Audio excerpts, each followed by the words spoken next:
The third book of Moses, called Leviticus. Chapter 1. Now the Lord called to Moses, and spoke to him from the tabernacle of meeting, saying, Speak to the children of Israel, and say to them, When any one of you brings an offering to the Lord, you shall bring your offering of the livestock, of the herd and of the flock. If his offering is a burnt sacrifice of the herd, let him offer a male without blemish. He shall offer it of his own free will at the door of the tabernacle of meeting before the Lord. Then he shall put his hand on the head of the burnt offering, and it will be accepted on his behalf to make atonement for him. He shall kill the bull before the Lord, and the priests, Aaron's sons, shall bring the blood and sprinkle the blood all around on the altar that is by the door of the tabernacle of meeting. And he shall skin the burnt offering and cut it into its pieces. The sons of Aaron the priest shall put fire on the altar, and lay the wood in order on the fire. Then the priests, Aaron's sons, shall lay the parts, the head, and the fat in order on the wood that is on the fire upon the altar. But he shall wash its entrails and its legs with water. And the priest shall burn all on the altar as a burnt sacrifice, an offering made by fire, a sweet aroma to the Lord. If his offering is of the flocks, of the sheep or of the goats, as a burnt sacrifice, he shall bring a male without blemish. He shall kill it on the north side of the altar before the Lord, and the priests, Aaron's sons, shall sprinkle its blood all around on the altar. And he shall cut it into its pieces, with its head and its fat, and the priest shall lay them in order on the wood that is on the fire upon the altar. But he shall wash the entrails and the legs with water. Then the priest shall bring it all, and burn it on the altar. It is a burnt sacrifice, an offering made by fire, a sweet aroma to the Lord. And if the burnt sacrifice of his offering to the Lord is of birds, then he shall bring his offering of turtle doves or young pigeons. The priest shall bring it to the altar, wring off its head, and burn it on the altar. Its blood shall be drained out at the side of the altar, and he shall remove its crop with its feathers, and cast it beside the altar on the east side, into the place for ashes. Then he shall split it at its wings, but shall not divide it completely. And the priest shall burn it on the altar, on the wood that is on the fire. It is a burnt sacrifice, an offering made by fire, a sweet aroma to the Lord. Leviticus chapter 2. When anyone offers a grain offering to the Lord, his offering shall be of fine flour, and he shall pour oil on it, and put frankincense on it. He shall bring it to Aaron's sons, the priests, one of whom shall take from it his handful of fine flour and oil, with all the frankincense. And the priest shall burn it as a memorial on the altar, an offering made by fire, a sweet aroma to the Lord. The rest of the grain offering shall be Aaron's and his sons. It is most holy of the offerings to the Lord made by fire. And if you bring as an offering a grain offering baked in the oven, it shall be unleavened cakes of fine flour mixed with oil, or unleavened wafers anointed with oil. But if your offering is a grain offering baked in a pan, it shall be of fine flour, unleavened, mixed with oil.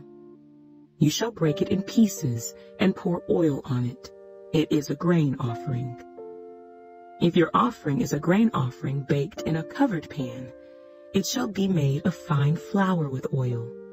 You shall bring the grain offering that is made of these things to the Lord. And when it is presented to the priest, he shall bring it to the altar.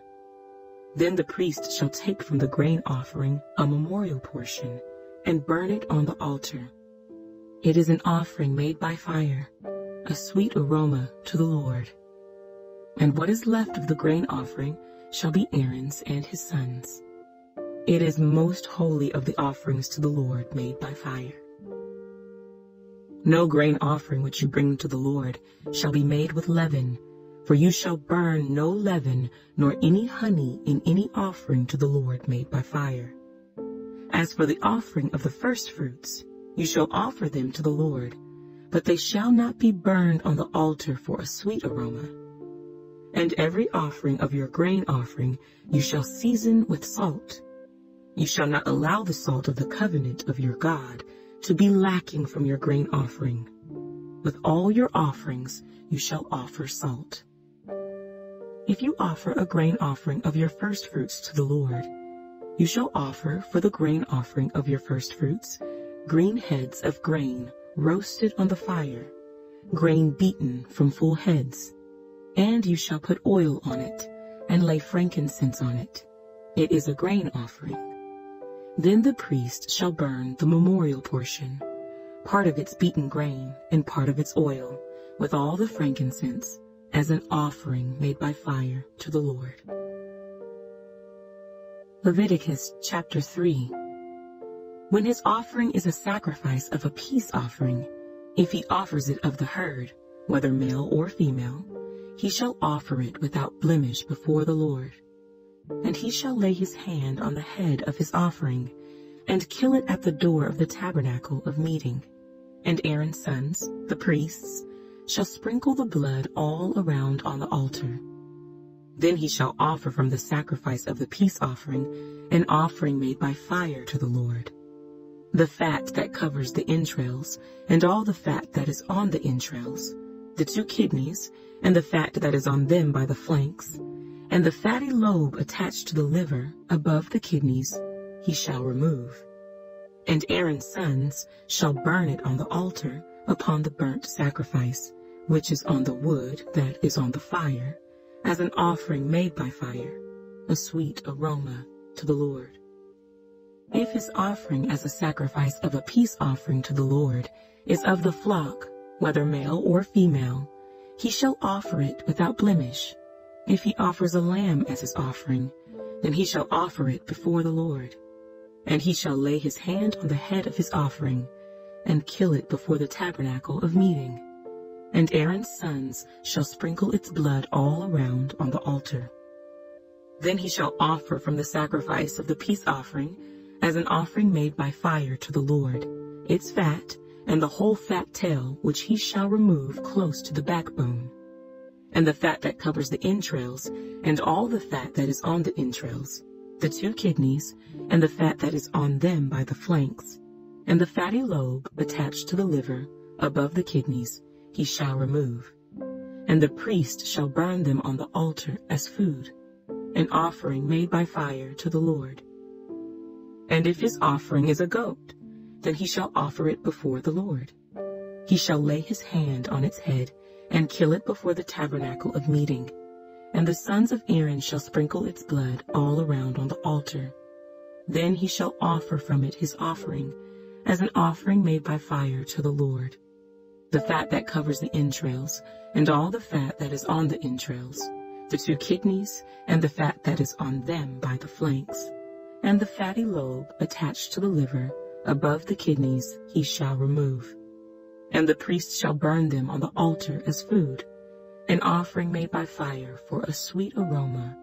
All the fat is the Lord's.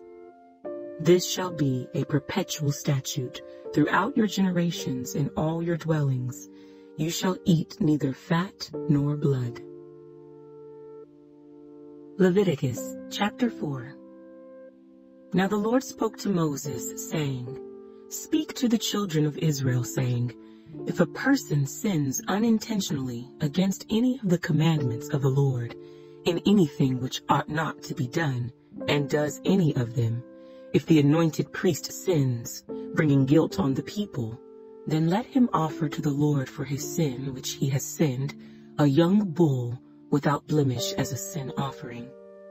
He shall bring the bull to the door of the tabernacle of meeting before the Lord, lay his hand on the bull's head, and kill the bull before the Lord. Then the anointed priest shall take some of the bull's blood and bring it to the tabernacle of meeting. The priest shall dip his finger in the blood and sprinkle some of the blood 7 times before the Lord, in front of the veil of the sanctuary. And the priest shall put some of the blood on the horns of the altar of sweet incense before the Lord, which is in the tabernacle of meeting. And he shall pour the remaining blood of the bull at the base of the altar of the burnt offering, which is at the door of the tabernacle of meeting. He shall take from it all the fat of the bull as the sin offering, the fat that covers the entrails, and all the fat which is on the entrails, the 2 kidneys, and the fat that is on them by the flanks, and the fatty lobe attached to the liver above the kidneys, he shall remove, as it was taken from the bull of the sacrifice of the peace offering. And the priest shall burn them on the altar of the burnt offering. But the bull's hide and all its flesh, with its head and legs, its entrails and offal, the whole bull he shall carry outside the camp to a clean place, where the ashes are poured out, and burn it on wood with fire. Where the ashes are poured out, it shall be burned. Now if the whole congregation of Israel sins unintentionally, and the thing is hidden from the eyes of the assembly, and they have done something against any of the commandments of the Lord in anything which should not be done, and are guilty, when the sin which they have committed becomes known, then the assembly shall offer a young bull for the sin, and bring it before the tabernacle of meeting. And the elders of the congregation shall lay their hands on the head of the bull before the Lord. Then the bull shall be killed before the Lord. The anointed priest shall bring some of the bull's blood to the tabernacle of meeting. Then the priest shall dip his finger in the blood and sprinkle it 7 times before the Lord in front of the veil. And he shall put some of the blood on the horns of the altar, which is before the Lord, which is in the tabernacle of meeting. And he shall pour the remaining blood at the base of the altar of burnt offering, which is at the door of the tabernacle of meeting. He shall take all the fat from it and burn it on the altar. And he shall do with the bull as he did with the bull as a sin offering. Thus he shall do with it. So the priest shall make atonement for them, and it shall be forgiven them. Then he shall carry the bull outside the camp, and burn it as he burned the first bull. It is a sin offering for the assembly. When a ruler has sinned, and done something unintentionally against any of the commandments of the Lord his God, in anything which should not be done, and is guilty, or if his sin which he has committed comes to his knowledge, he shall bring as his offering a kid of the goats, a male without blemish, and he shall lay his hand on the head of the goat, and kill it at the place where they kill the burnt offering before the Lord. It is a sin offering. The priest shall take some of the blood of the sin offering with his finger, put it on the horns of the altar of burnt offering, and pour its blood at the base of the altar of burnt offering. And he shall burn all its fat on the altar, like the fat of the sacrifice of the peace offering. So the priest shall make atonement for him concerning his sin, and it shall be forgiven him. If any one of the common people sins unintentionally by doing something against any of the commandments of the Lord in anything which ought not to be done, and is guilty, or if his sin, which he has committed, comes to his knowledge, then he shall bring as his offering a kid of the goats, a female without blemish, for his sin which he has committed. And he shall lay his hand on the head of the sin offering, and kill the sin offering at the place of the burnt offering. Then the priest shall take some of its blood with his finger, put it on the horns of the altar of burnt offering, and pour all the remaining blood at the base of the altar. He shall remove all its fat, as fat is removed from the sacrifice of the peace offering. And the priest shall burn it on the altar for a sweet aroma to the Lord. So the priest shall make atonement for him, and it shall be forgiven him. If he brings a lamb as his sin offering, he shall bring a female without blemish. Then he shall lay his hand on the head of the sin offering, and kill it as a sin offering at the place where they kill the burnt offering. The priest shall take some of the blood of the sin offering with his finger, put it on the horns of the altar of burnt offering, and pour all the remaining blood at the base of the altar. He shall remove all its fat, as the fat of the lamb is removed from the sacrifice of the peace offering.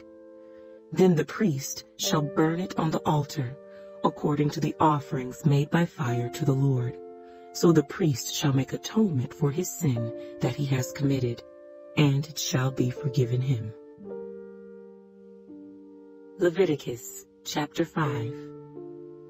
If a person sins in hearing the utterance of an oath, and is a witness, whether he has seen or known of the matter, if he does not tell it, he bears guilt. Or if a person touches any unclean thing, whether it is the carcass of an unclean beast, or the carcass of unclean livestock, or the carcass of unclean creeping things, and he is unaware of it, he also shall be unclean and guilty.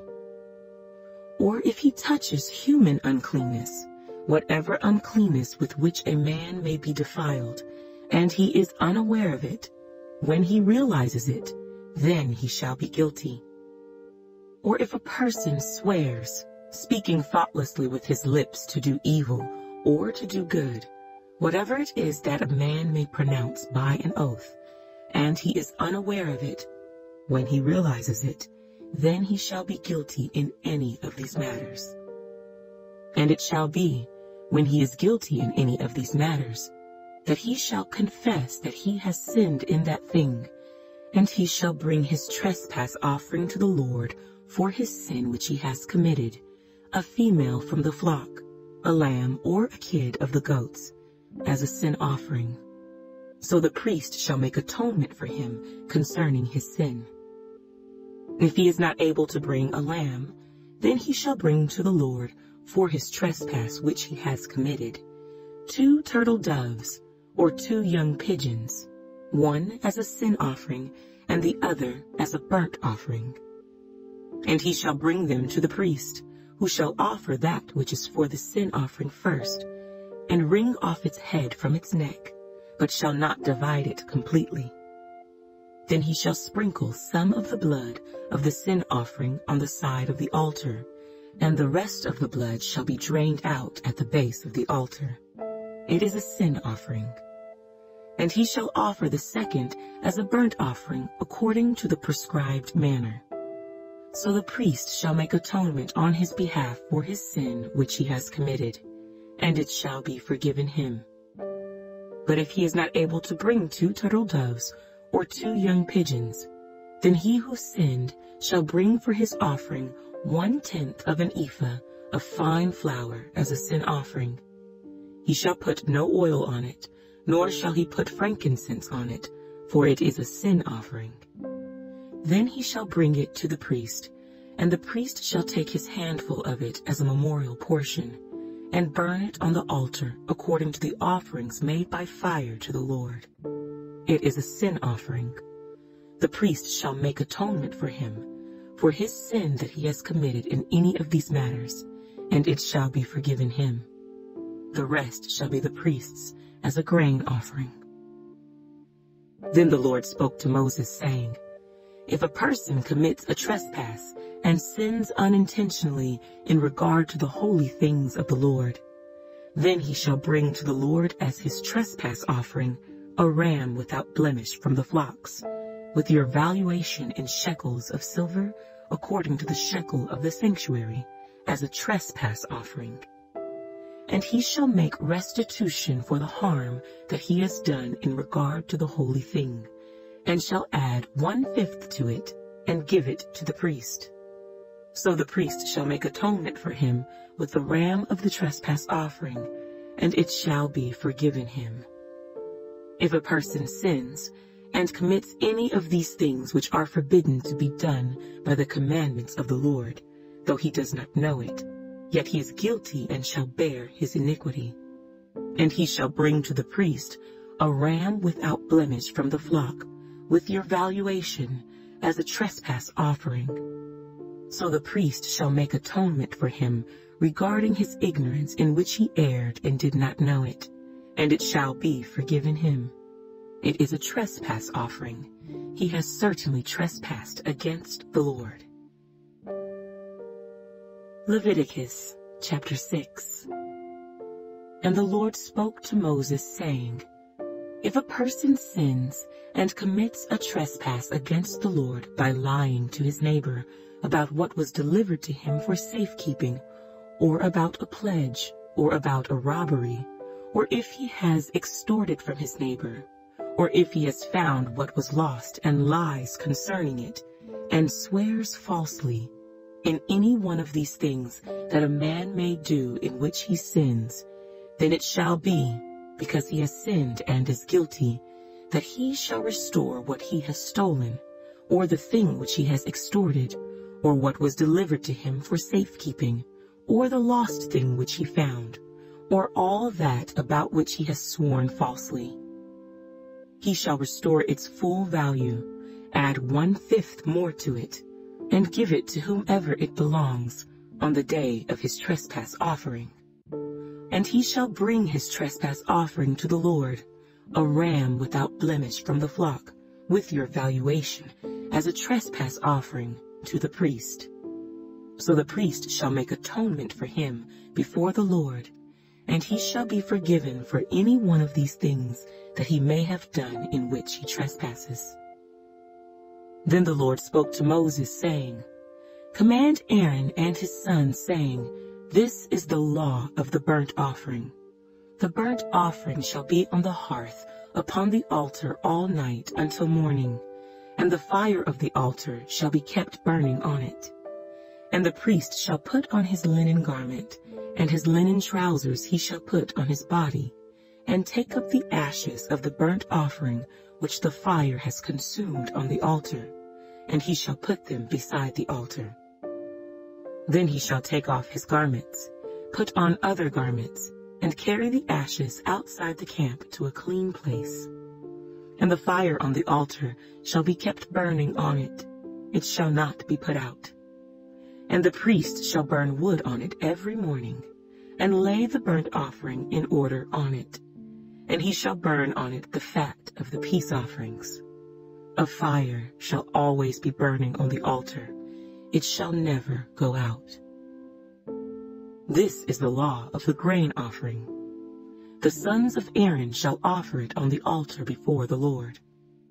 He shall take from it his handful of the fine flour of the grain offering, with its oil, and all the frankincense which is on the grain offering, and shall burn it on the altar for a sweet aroma, as a memorial to the Lord. And the remainder of it Aaron and his sons shall eat. With unleavened bread it shall be eaten in a holy place. In the court of the tabernacle of meeting they shall eat it. It shall not be baked with leaven. I have given it as their portion of my offerings made by fire. It is most holy, like the sin offering and the trespass offering. All the males among the children of Aaron may eat it. It shall be a statute forever in your generations concerning the offerings made by fire to the Lord. Everyone who touches them must be holy.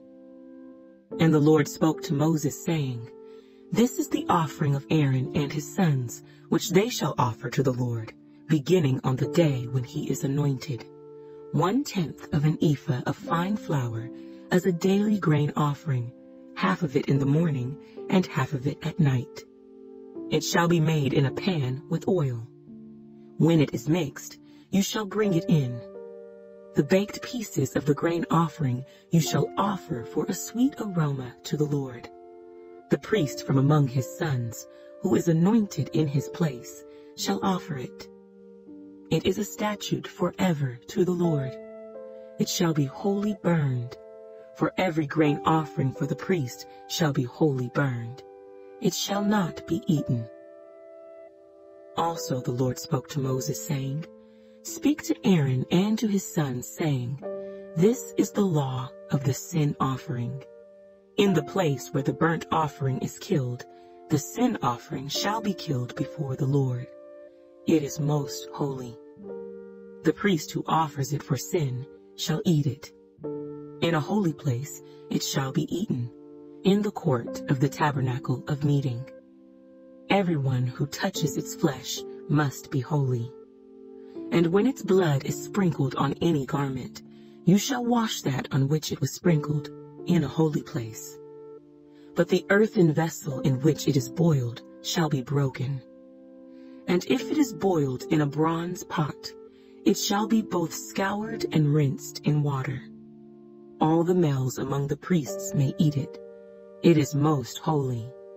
But no sin offering from which any of the blood is brought into the tabernacle of meeting to make atonement in the holy place shall be eaten. It shall be burned in the fire. Leviticus chapter 7. Likewise, this is the law of the trespass offering. It is most holy. In the place where they kill the burnt offering, they shall kill the trespass offering. And its blood he shall sprinkle all around on the altar. And he shall offer from it all its fat, the fat tail, and the fat that covers the entrails, the 2 kidneys, and the fat that is on them by the flanks, and the fatty lobe attached to the liver above the kidneys, he shall remove. And the priest shall burn them on the altar as an offering made by fire to the Lord. It is a trespass offering. Every male among the priests may eat it. It shall be eaten in a holy place. It is most holy. The trespass offering is like the sin offering. There is one law for them both. The priest who makes atonement with it shall have it. And the priest who offers anyone's burnt offering, that priest shall have for himself the skin of the burnt offering which he has offered. Also every grain offering that is baked in the oven, and all that is prepared in the covered pan or in a pan, shall be the priest's who offers it. Every grain offering, whether mixed with oil or dry, shall belong to all the sons of Aaron, to one as much as the other. This is the law of the sacrifice of peace offerings, which he shall offer to the Lord. If he offers it for a thanksgiving, then he shall offer, with the sacrifice of thanksgiving, unleavened cakes mixed with oil, unleavened wafers anointed with oil, or cakes of blended flour mixed with oil. Besides the cakes, as his offering, he shall offer leavened bread with the sacrifice of thanksgiving of his peace offering. And from it he shall offer 1 cake from each offering as a heave offering to the Lord. It shall belong to the priest who sprinkles the blood of the peace offering. The flesh of the sacrifice of his peace offering for thanksgiving shall be eaten the same day it is offered. He shall not leave any of it until morning. But if the sacrifice of his offering is a vow or a voluntary offering, it shall be eaten the same day that he offers his sacrifice. But on the next day, the remainder of it also may be eaten. The remainder of the flesh of the sacrifice on the 3rd day must be burned with fire. And if any of the flesh of the sacrifice of his peace offering is eaten at all on the 3rd day, it shall not be accepted, nor shall it be imputed to him. It shall be an abomination to him who offers it, and the person who eats of it shall bear guilt. The flesh that touches any unclean thing shall not be eaten. It shall be burned with fire. And as for the clean flesh, all who are clean may eat of it. But the person who eats the flesh of the sacrifice of the peace offering that belongs to the Lord, while he is unclean, that person shall be cut off from his people. Moreover, the person who touches any unclean thing, such as human uncleanness, an unclean animal, or any abominable unclean thing, and who eats the flesh of the sacrifice of the peace offering that belongs to the Lord, that person shall be cut off from his people. And the Lord spoke to Moses, saying, Speak to the children of Israel, saying, You shall not eat any fat of ox or sheep or goat, and the fat of an animal that dies naturally, and the fat of what is torn by wild beasts, may be used in any other way, but you shall by no means eat it. For whoever eats the fat of the animal of which men offer an offering made by fire to the Lord, the person who eats it shall be cut off from his people. Moreover, you shall not eat any blood in any of your dwellings, whether of bird or beast. Whoever eats any blood, that person shall be cut off from his people. Then the Lord spoke to Moses, saying, Speak to the children of Israel, saying, He who offers the sacrifice of his peace offering to the Lord shall bring his offering to the Lord from the sacrifice of his peace offering. His own hands shall bring the offerings made by fire to the Lord. The fat with the breast he shall bring, that the breast may be waved as a wave offering before the Lord. And the priest shall burn the fat on the altar, but the breast shall be Aaron's and his sons'. Also, the right thigh you shall give to the priest as a heave offering from the sacrifices of your peace offerings. He among the sons of Aaron, who offers the blood of the peace offering and the fat, shall have the right thigh for his part. For the breast of the wave offering and the thigh of the heave offering I have taken from the children of Israel, from the sacrifices of their peace offerings, and I have given them to Aaron the priest, and to his sons from the children of Israel, by a statute forever. This is the consecrated portion for Aaron and his sons, from the offerings made by fire to the Lord, on the day when Moses presented them to minister to the Lord as priests. The Lord commanded this to be given to them by the children of Israel, on the day that he anointed them, by a statute forever throughout their generations. This is the law of the burnt offering, the grain offering, the sin offering, the trespass offering, the consecrations, and the sacrifice of the peace offering, which the Lord commanded Moses on Mount Sinai, on the day when he commanded the children of Israel to offer their offerings to the Lord in the wilderness of Sinai. Leviticus chapter 8. And the Lord spoke to Moses, saying, Take Aaron and his sons with him, and the garments, the anointing oil, a bull as the sin offering, 2 rams, and a basket of unleavened bread, and gather all the congregation together at the door of the tabernacle of meeting. So Moses did as the Lord commanded him, and the congregation was gathered together at the door of the tabernacle of meeting. And Moses said to the congregation, This is what the Lord commanded to be done. Then Moses brought Aaron and his sons and washed them with water. And he put the tunic on him, girded him with the sash, clothed him with the robe, and put the ephod on him. And he girded him with the intricately woven band of the ephod, and with it tied the ephod on him. Then he put the breastplate on him, and he put the Urim and the Thummim in the breastplate, and he put the turban on his head. Also on the turban, on its front, he put the golden plate, the holy crown, as the Lord had commanded Moses. Also Moses took the anointing oil, and anointed the tabernacle and all that was in it, and consecrated them. He sprinkled some of it on the altar 7 times, anointed the altar and all its utensils, and the laver and its base, to consecrate them. And he poured some of the anointing oil on Aaron's head, and anointed him, to consecrate him. Then Moses brought Aaron's sons, and put tunics on them, girded them with sashes, and put hats on them, as the Lord had commanded Moses. And he brought the bull for the sin offering. Then Aaron and his sons laid their hands on the head of the bull for the sin offering, and Moses killed it. Then he took the blood, and put some on the horns of the altar all around with his finger, and purified the altar. And he poured the blood at the base of the altar, and consecrated it, to make atonement for it. Then he took all the fat that was on the entrails, the fatty lobe attached to the liver, and the 2 kidneys with their fat, and Moses burned them on the altar.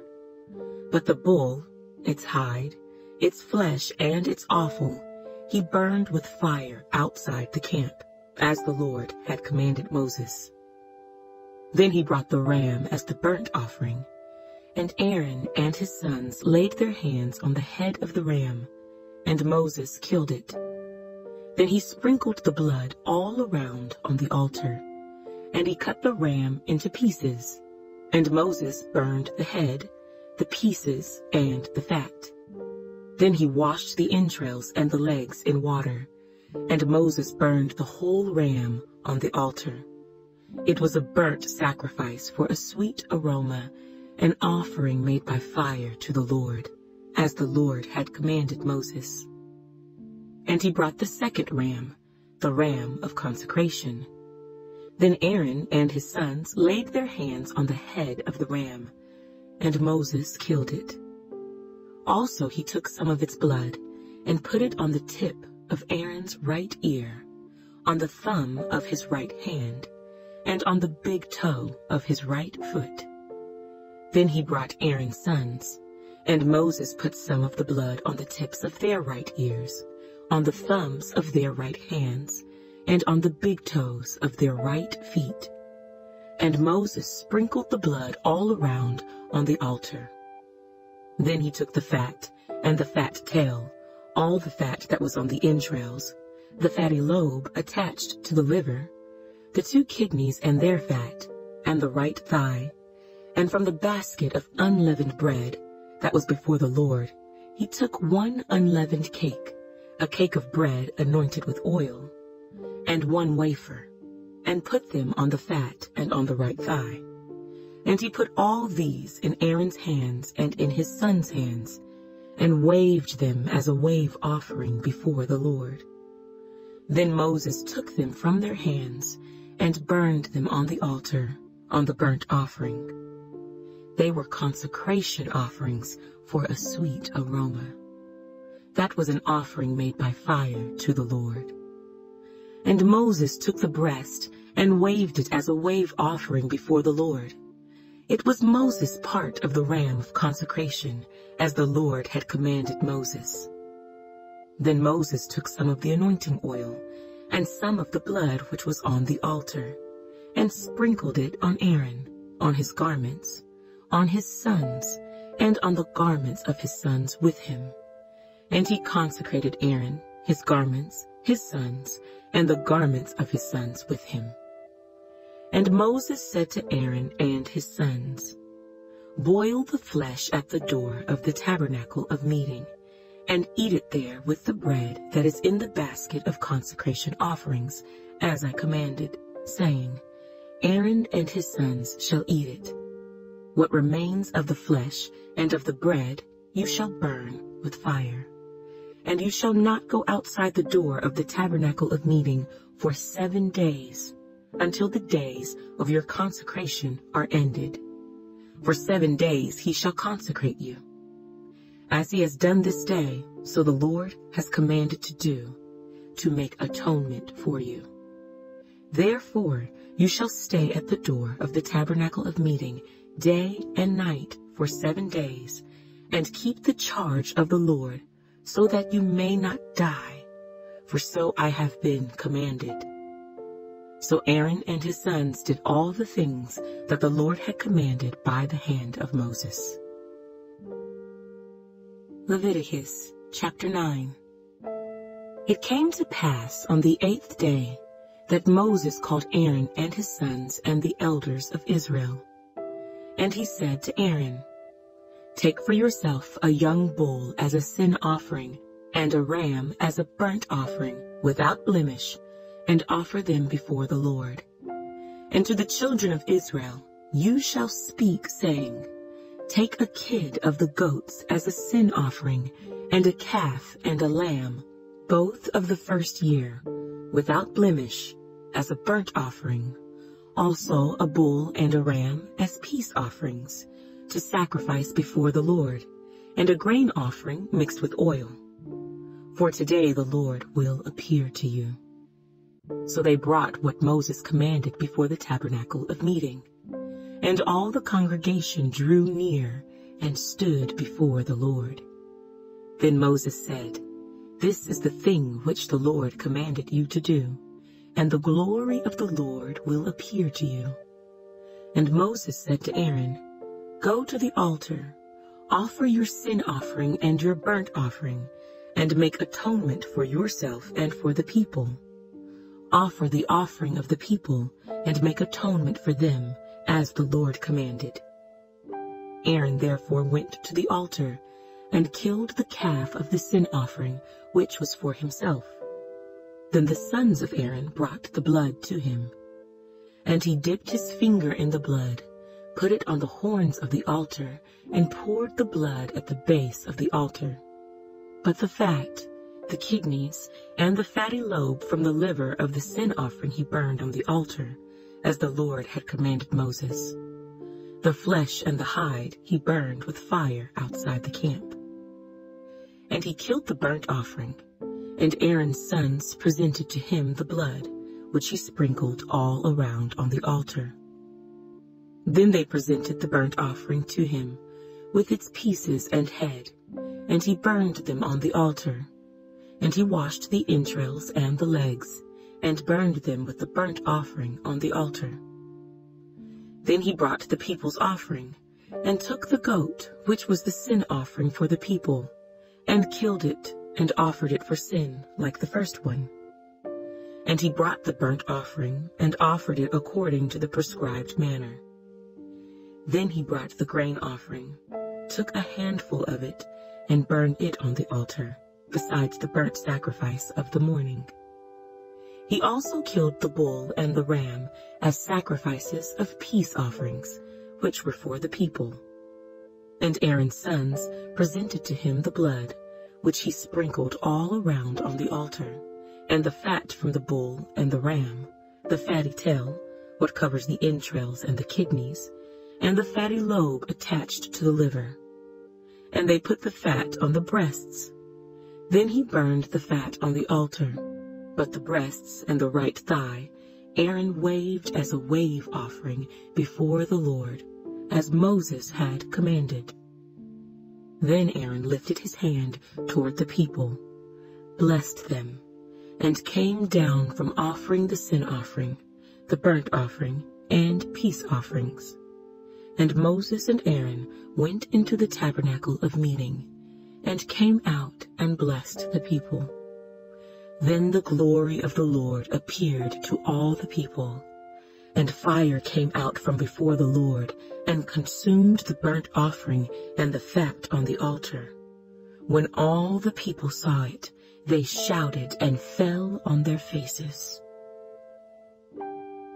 Leviticus chapter 10.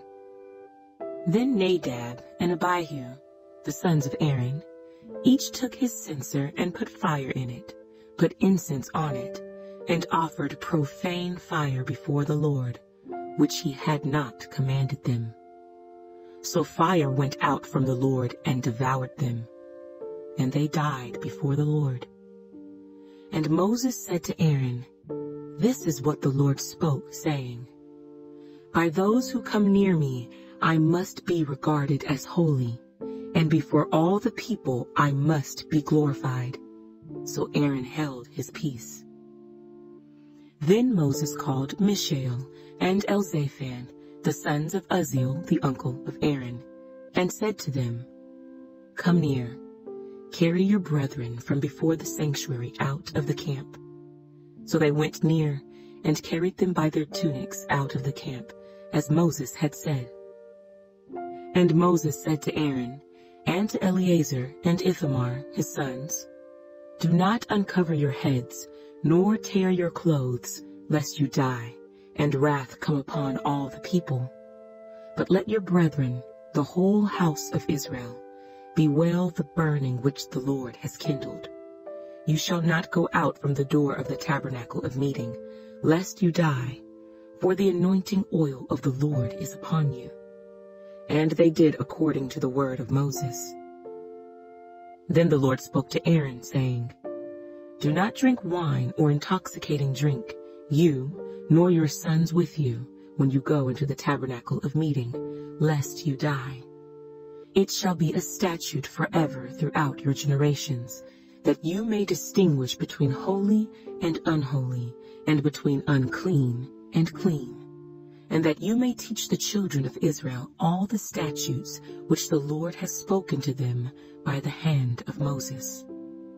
And Moses spoke to Aaron, and to Eleazar and Ithamar, his sons who were left, Take the grain offering that remains of the offerings made by fire to the Lord, and eat it without leaven beside the altar, for it is most holy. You shall eat it in a holy place, because it is your due and your son's due of the sacrifices made by fire to the Lord, for so I have been commanded. The breast of the wave offering and the thigh of the heave offering you shall eat in a clean place, you, your sons, and your daughters with you, for they are your due and your sons' due, which are given from the sacrifices of peace offerings of the children of Israel. The thigh of the heave offering and the breast of the wave offering they shall bring with the offerings of fat made by fire, to offer as a wave offering before the Lord. And it shall be yours and your sons with you, by a statute forever, as the Lord has commanded. Then Moses made careful inquiry about the goat of the sin offering, and there it was, burned up. And he was angry with Eleazar and Ithamar, the sons of Aaron who were left, saying, Why have you not eaten the sin offering in a holy place, since it is most holy, and God has given it to you to bear the guilt of the congregation, to make atonement for them before the Lord? See, its blood was not brought inside the holy place. Indeed, you should have eaten it in a holy place, as I commanded. And Aaron said to Moses, Look, this day they have offered their sin offering and their burnt offering before the Lord, and such things have befallen me. If I had eaten the sin offering today, would it have been accepted in the sight of the Lord? So when Moses heard that, he was content. Leviticus chapter 11. Now the Lord spoke to Moses and Aaron, saying to them, Speak to the children of Israel, saying, These are the animals which you may eat among all the animals that are on the earth. Among the animals, whatever divides the hoof, having cloven hooves and chewing the cud, that you may eat. Nevertheless, these you shall not eat among those that chew the cud or those that have cloven hooves. The camel, because it chews the cud but does not have cloven hooves, is unclean to you. The rock hyrax, because it chews the cud but does not have cloven hooves, is unclean to you. The hare, because it chews the cud but does not have cloven hooves, is unclean to you. And the swine, though it divides the hoof, having cloven hooves, yet does not chew the cud, is unclean to you. Their flesh you shall not eat, and their carcasses you shall not touch. They are unclean to you. These you may eat of all that are in the water. Whatever in the water has fins and scales, whether in the seas or in the rivers, that you may eat. But all in the seas or in the rivers that do not have fins and scales, all that move in the water or any living thing which is in the water, they are an abomination to you. They shall be an abomination to you. You shall not eat their flesh, but you shall regard their carcasses as an abomination. Whatever in the water does not have fins or scales, that shall be an abomination to you. And these you shall regard as an abomination among the birds. They shall not be eaten, they are an abomination. The eagle, the vulture, the buzzard, the kite, and the falcon after its kind, every raven after its kind, the ostrich, the short-eared owl, the seagull, and the hawk after its kind, the little owl, the fisher owl, and the screech owl, the white owl, the jackdaw, and the carrion vulture, the stork, the heron after its kind, the hoopoe, and the bat. All flying insects that creep on all fours shall be an abomination to you.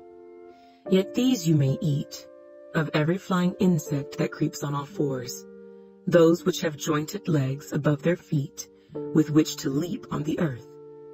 These you may eat, the locust after its kind, the destroying locust after its kind, the cricket after its kind, and the grasshopper after its kind. But all other flying insects which have 4 feet shall be an abomination to you. By these you shall become unclean. Whoever touches the carcass of any of them shall be unclean until evening. Whoever carries part of the carcass of any of them shall wash his clothes and be unclean until evening. The carcass of any animal which divides the foot, but is not cloven hoofed, or does not chew the cud, is unclean to you. Everyone who touches it shall be unclean.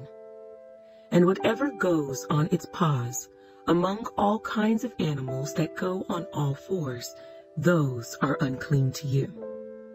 Whoever touches any such carcass shall be unclean until evening.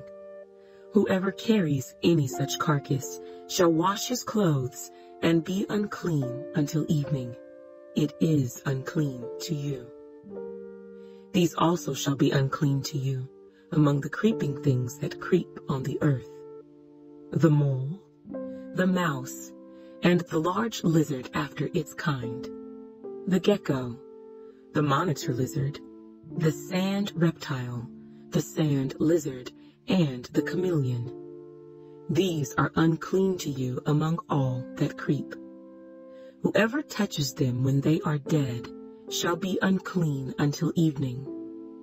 Anything on which any of them falls, when they are dead, shall be unclean, whether it is any item of wood or clothing or skin or sack, whatever item it is in which any work is done, it must be put in water, and it shall be unclean until evening.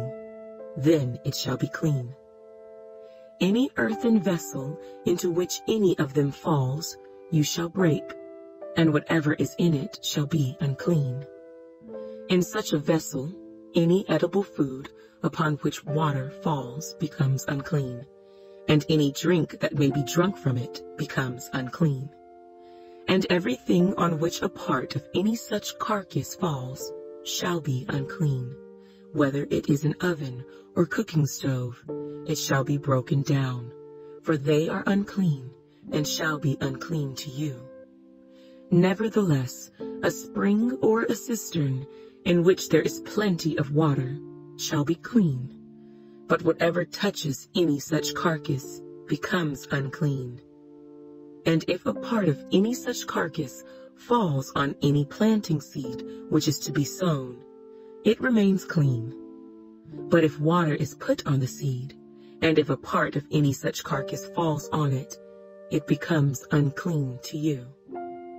And if any animal which you may eat dies, he who touches its carcass shall be unclean until evening.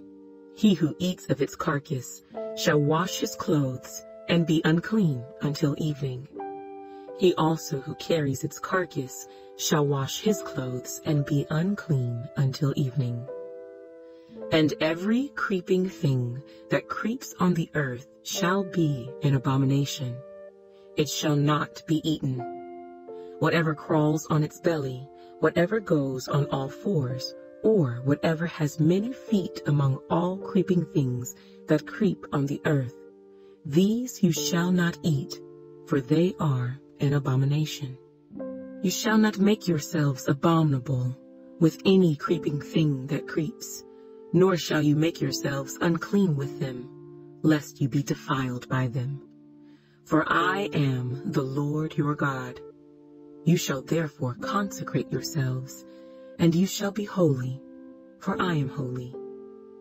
Neither shall you defile yourselves with any creeping thing that creeps on the earth. For I am the Lord who brings you up out of the land of Egypt, to be your God. You shall therefore be holy, for I am holy. This is the law of the animals and the birds and every living creature that moves in the waters, and of every creature that creeps on the earth, to distinguish between the unclean and the clean, and between the animal that may be eaten and the animal that may not be eaten. Leviticus chapter 12. Then the Lord spoke to Moses, saying, Speak to the children of Israel, saying, If a woman has conceived and borne a male child, then she shall be unclean 7 days.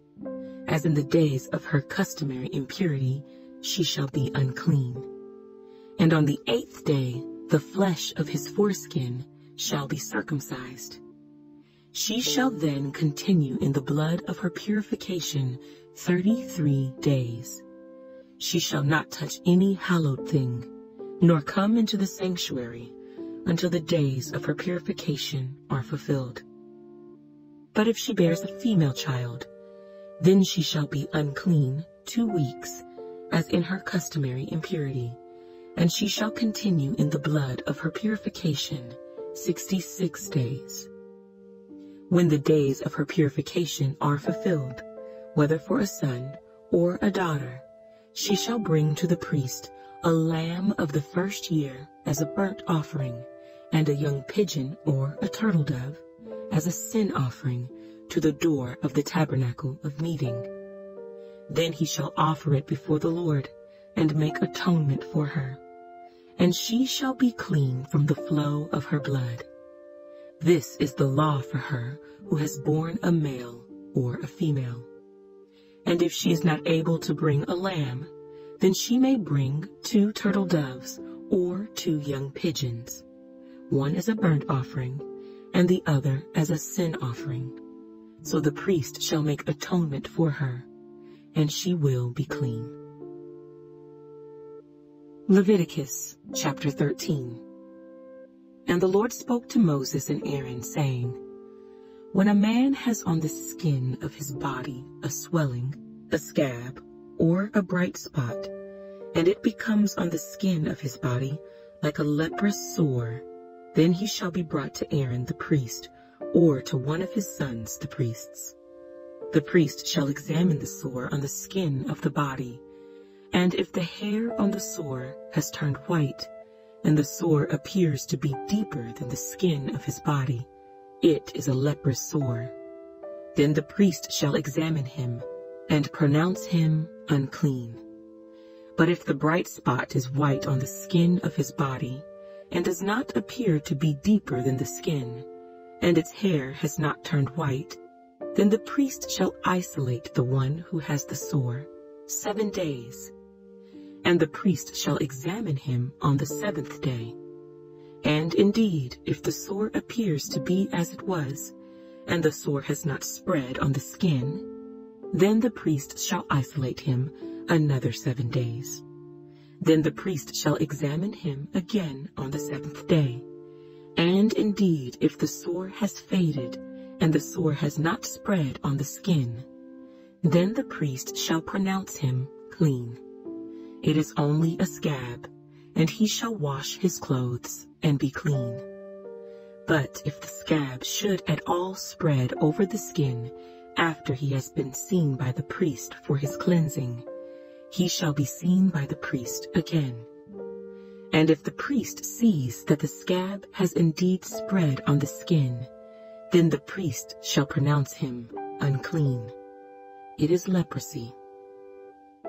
When the leprous sore is on a person, then he shall be brought to the priest, and the priest shall examine him.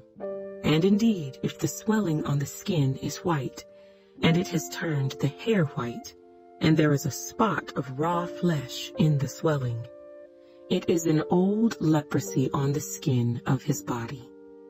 The priest shall pronounce him unclean, and shall not isolate him, for he is unclean. And if leprosy breaks out all over the skin, and the leprosy covers all the skin of the one who has the sore, from his head to his foot, wherever the priest looks, then the priest shall consider, and indeed, if the leprosy has covered all his body, he shall pronounce him clean who has the sore. It has all turned white. He is clean. But when raw flesh appears on him, he shall be unclean.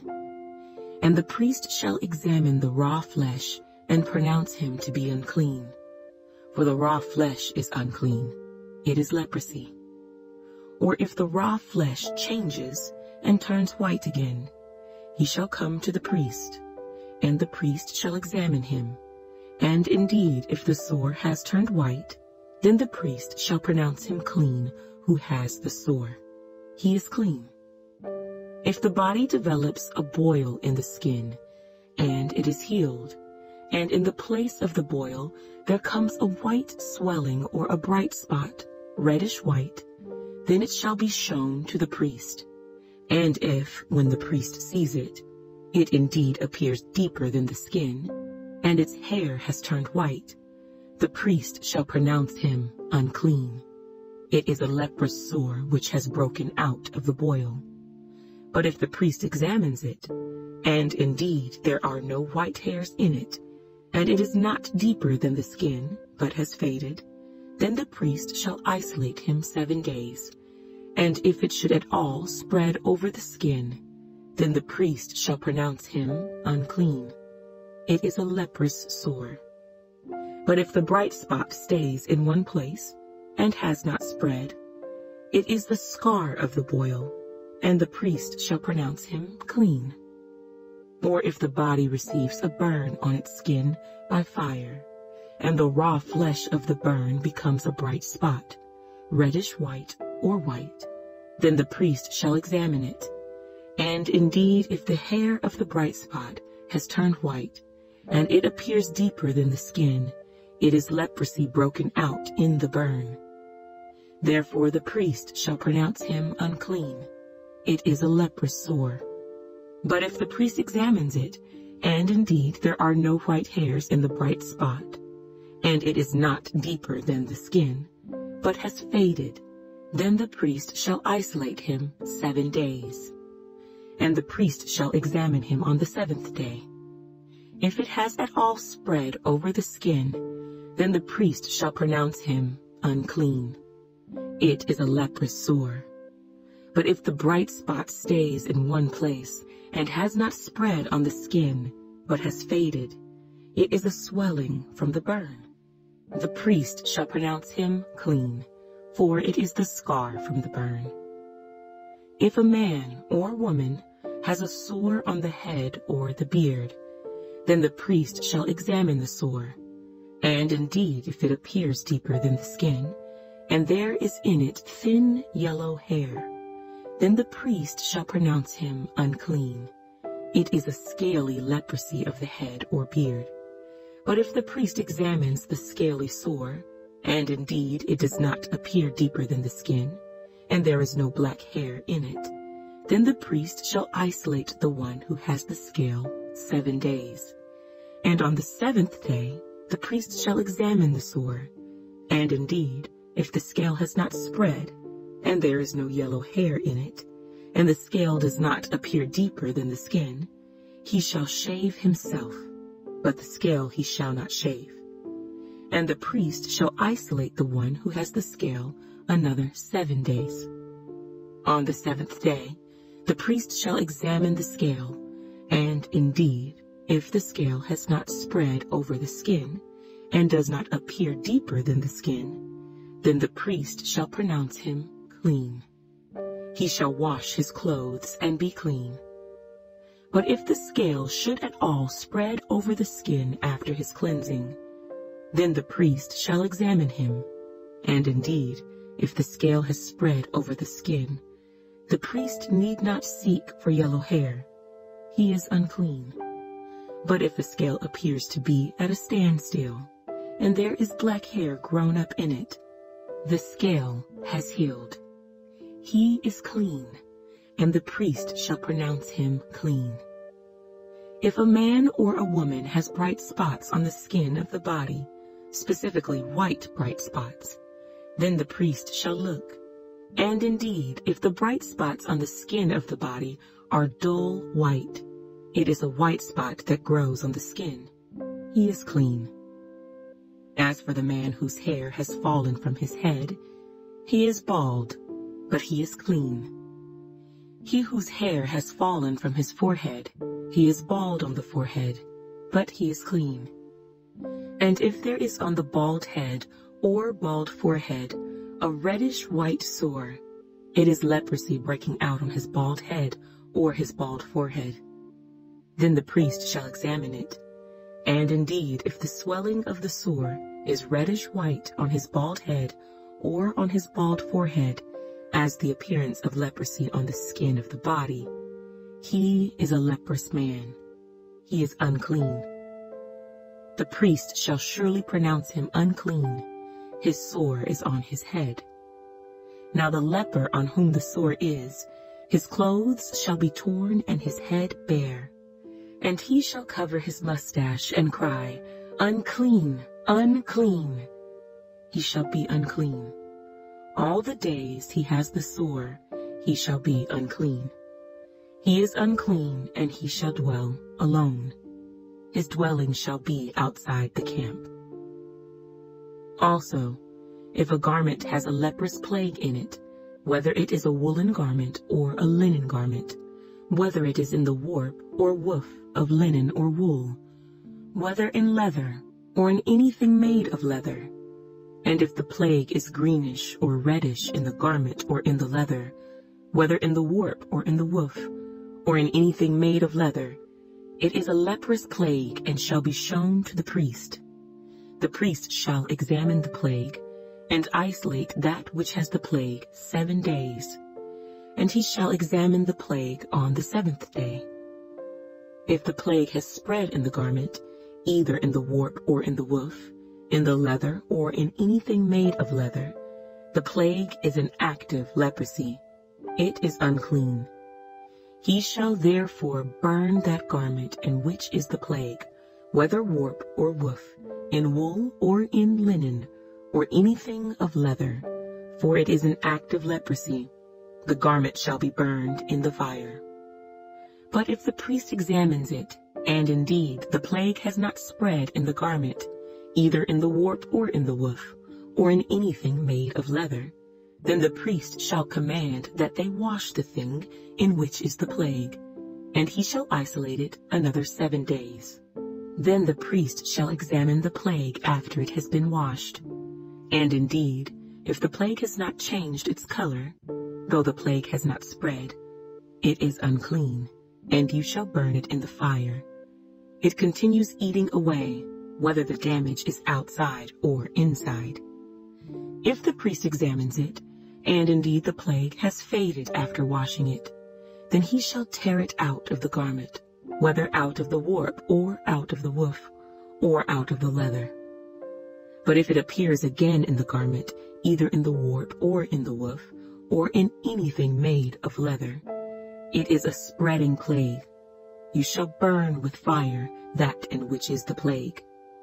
And if you wash the garment, either warp or woof, or whatever is made of leather, if the plague has disappeared from it, then it shall be washed a 2nd time, and shall be clean.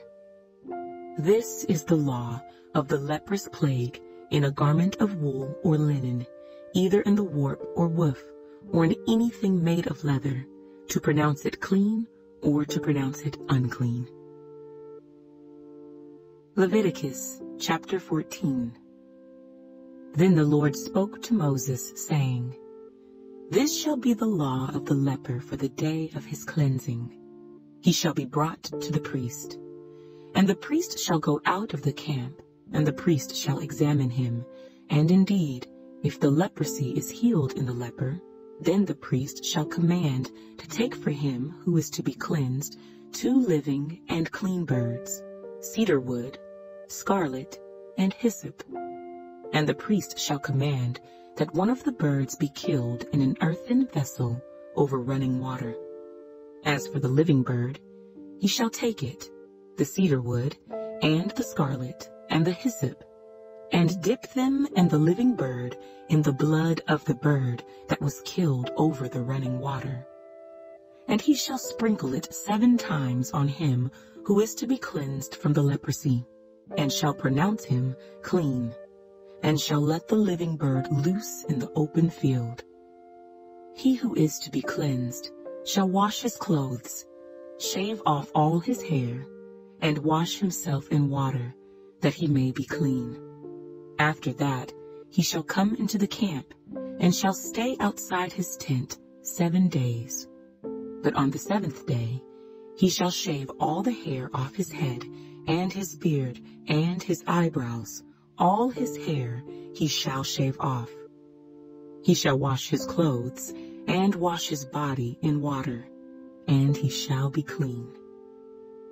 And on the 8th day he shall take 2 male lambs without blemish, 1 ewe lamb of the 1st year without blemish, 3/10 of an ephah of fine flour mixed with oil as a grain offering, and 1 log of oil. Then the priest who makes him clean shall present the man who is to be made clean, and those things, before the Lord, at the door of the tabernacle of meeting. And the priest shall take 1 male lamb, and offer it as a trespass offering, and the log of oil, and wave them as a wave offering before the Lord. Then he shall kill the lamb in the place where he kills the sin offering and the burnt offering, in a holy place. For as the sin offering is the priest's, so is the trespass offering. It is most holy. The priest shall take some of the blood of the trespass offering, and the priest shall put it on the tip of the right ear of him who is to be cleansed, on the thumb of his right hand, and on the big toe of his right foot. And the priest shall take some of the log of oil, and pour it into the palm of his own left hand. Then the priest shall dip his right finger in the oil that is in his left hand, and shall sprinkle some of the oil with his finger 7 times before the Lord. And of the rest of the oil in his hand, the priest shall put some on the tip of the right ear of him who is to be cleansed, on the thumb of his right hand, and on the big toe of his right foot, on the blood of the trespass offering. The rest of the oil that is in the priest's hand he shall put on the head of him who is to be cleansed. So the priest shall make atonement for him before the Lord. Then the priest shall offer the sin offering, and make atonement for him who is to be cleansed from his uncleanness. Afterward he shall kill the burnt offering. And the priest shall offer the burnt offering and the grain offering on the altar. So the priest shall make atonement for him, and he shall be clean. But if he is poor, and cannot afford it, then he shall take 1 male lamb as a trespass offering to be waved, to make atonement for him, 1/10 of an ephah of fine flour mixed with oil as a grain offering, a log of oil, and 2 turtle doves or 2 young pigeons, such as he is able to afford. One shall be a sin offering, and the other a burnt offering. He shall bring them to the priest on the 8th day for his cleansing, to the door of the tabernacle of meeting before the Lord. And the priest shall take the lamb of the trespass offering and the log of oil, and the priest shall wave them as a wave offering before the Lord. Then he shall kill the lamb of the trespass offering, and the priest shall take some of the blood of the trespass offering, and put it on the tip of the right ear of him who is to be cleansed, on the thumb of his right hand, and on the big toe of his right foot. And the priest shall pour some of the oil into the palm of his own left hand. Then the priest shall sprinkle with his right finger some of the oil that is in his left hand 7 times before the Lord. And the priest shall put some of the oil that is in his hand on the tip of the right ear of him who is to be cleansed, on the thumb of the right hand, and on the big toe of his right foot, on the place of the blood of the trespass offering. The rest of the oil that is in the priest's hand he shall put on the head of him who is to be cleansed, to make atonement for him before the Lord. And he shall offer one of the turtle doves or young pigeons, such as he can afford, such as he is able to afford, the one as a sin offering, and the other as a burnt offering with the grain offering. So the priest shall make atonement for him who is to be cleansed before the Lord. This is the law for one who had a leprous sore, who cannot afford the usual cleansing. And the Lord spoke to Moses and Aaron, saying, When you have come into the land of Canaan, which I give you as a possession, and I put the leprous plague in a house in the land of your possession, and he who owns the house comes and tells the priest, saying, It seems to me that there is some plague in the house. Then the priest shall command that they empty the house before the priest goes into it to examine the plague, that all that is in the house may not be made unclean. And afterward the priest shall go in to examine the house. And he shall examine the plague, and indeed, if the plague is on the walls of the house, with ingrained streaks, greenish or reddish, which appear to be deep in the wall, then the priest shall go out of the house, to the door of the house, and shut up the house 7 days. And the priest shall come again on the 7th day, and look.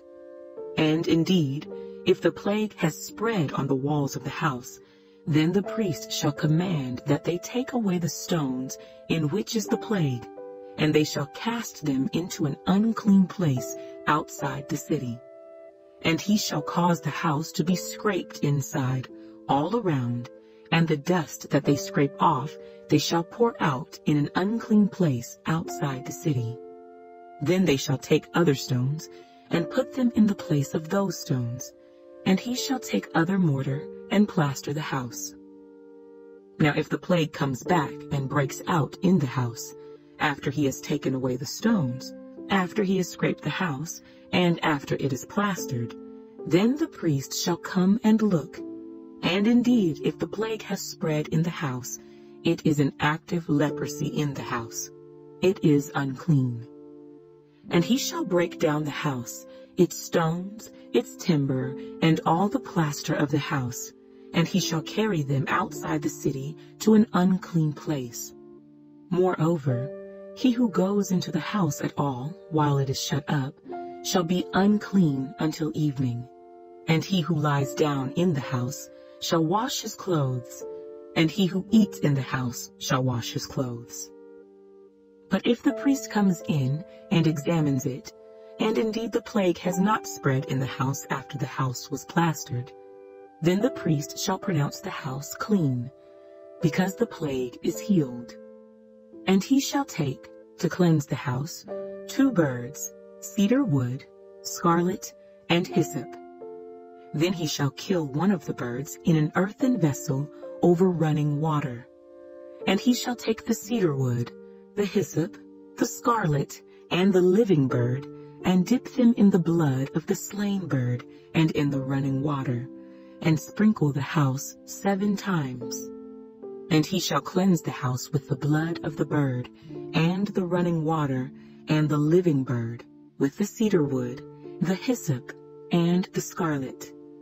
Then he shall let the living bird loose outside the city in the open field, and make atonement for the house, and it shall be clean.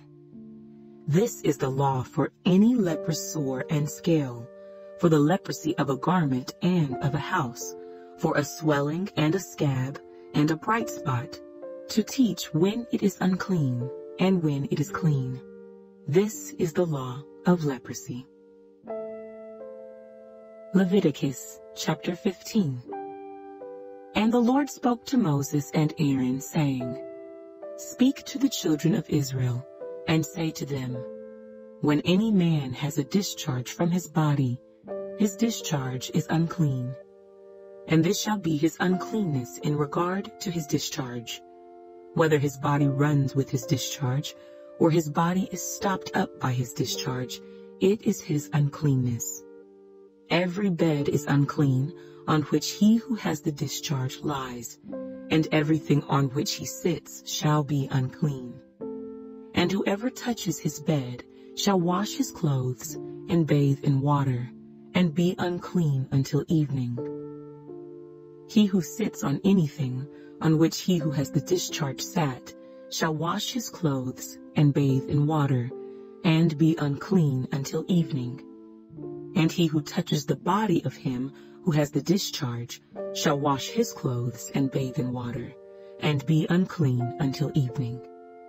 If he who has the discharge spits on him who is clean, then he shall wash his clothes and bathe in water, and be unclean until evening. Any saddle on which he who has the discharge rides shall be unclean. Whoever touches anything that was under him shall be unclean until evening. He who carries any of those things shall wash his clothes and bathe in water, and be unclean until evening. And whomever the one who has the discharge touches, and has not rinsed his hands in water, he shall wash his clothes and bathe in water, and be unclean until evening. The vessel of earth that he who has the discharge touches shall be broken, and every vessel of wood shall be rinsed in water. And when he who has a discharge is cleansed of his discharge, then he shall count for himself 7 days for his cleansing, wash his clothes, and bathe his body in running water. Then he shall be clean. On the 8th day he shall take for himself 2 turtle doves or 2 young pigeons, and come before the Lord to the door of the tabernacle of meeting, and give them to the priest. Then the priest shall offer them, the one as a sin offering, and the other as a burnt offering. So the priest shall make atonement for him before the Lord because of his discharge. If any man has an emission of semen, then he shall wash all his body in water, and be unclean until evening. And any garment and any leather on which there is semen, it shall be washed with water, and be unclean until evening. Also, when a woman lies with a man, and there is an emission of semen, they shall bathe in water, and be unclean until evening. If a woman has a discharge, and the discharge from her body is blood, she shall be set apart 7 days, and whoever touches her shall be unclean until evening. Everything that she lies on during her impurity shall be unclean. Also everything that she sits on shall be unclean.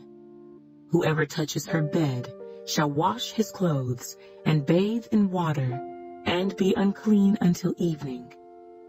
And whoever touches anything that she sat on shall wash his clothes and bathe in water, and be unclean until evening.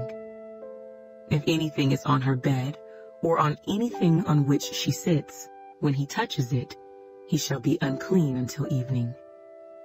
And if any man lies with her at all, so that her impurity is on him, he shall be unclean 7 days, and every bed on which he lies shall be unclean.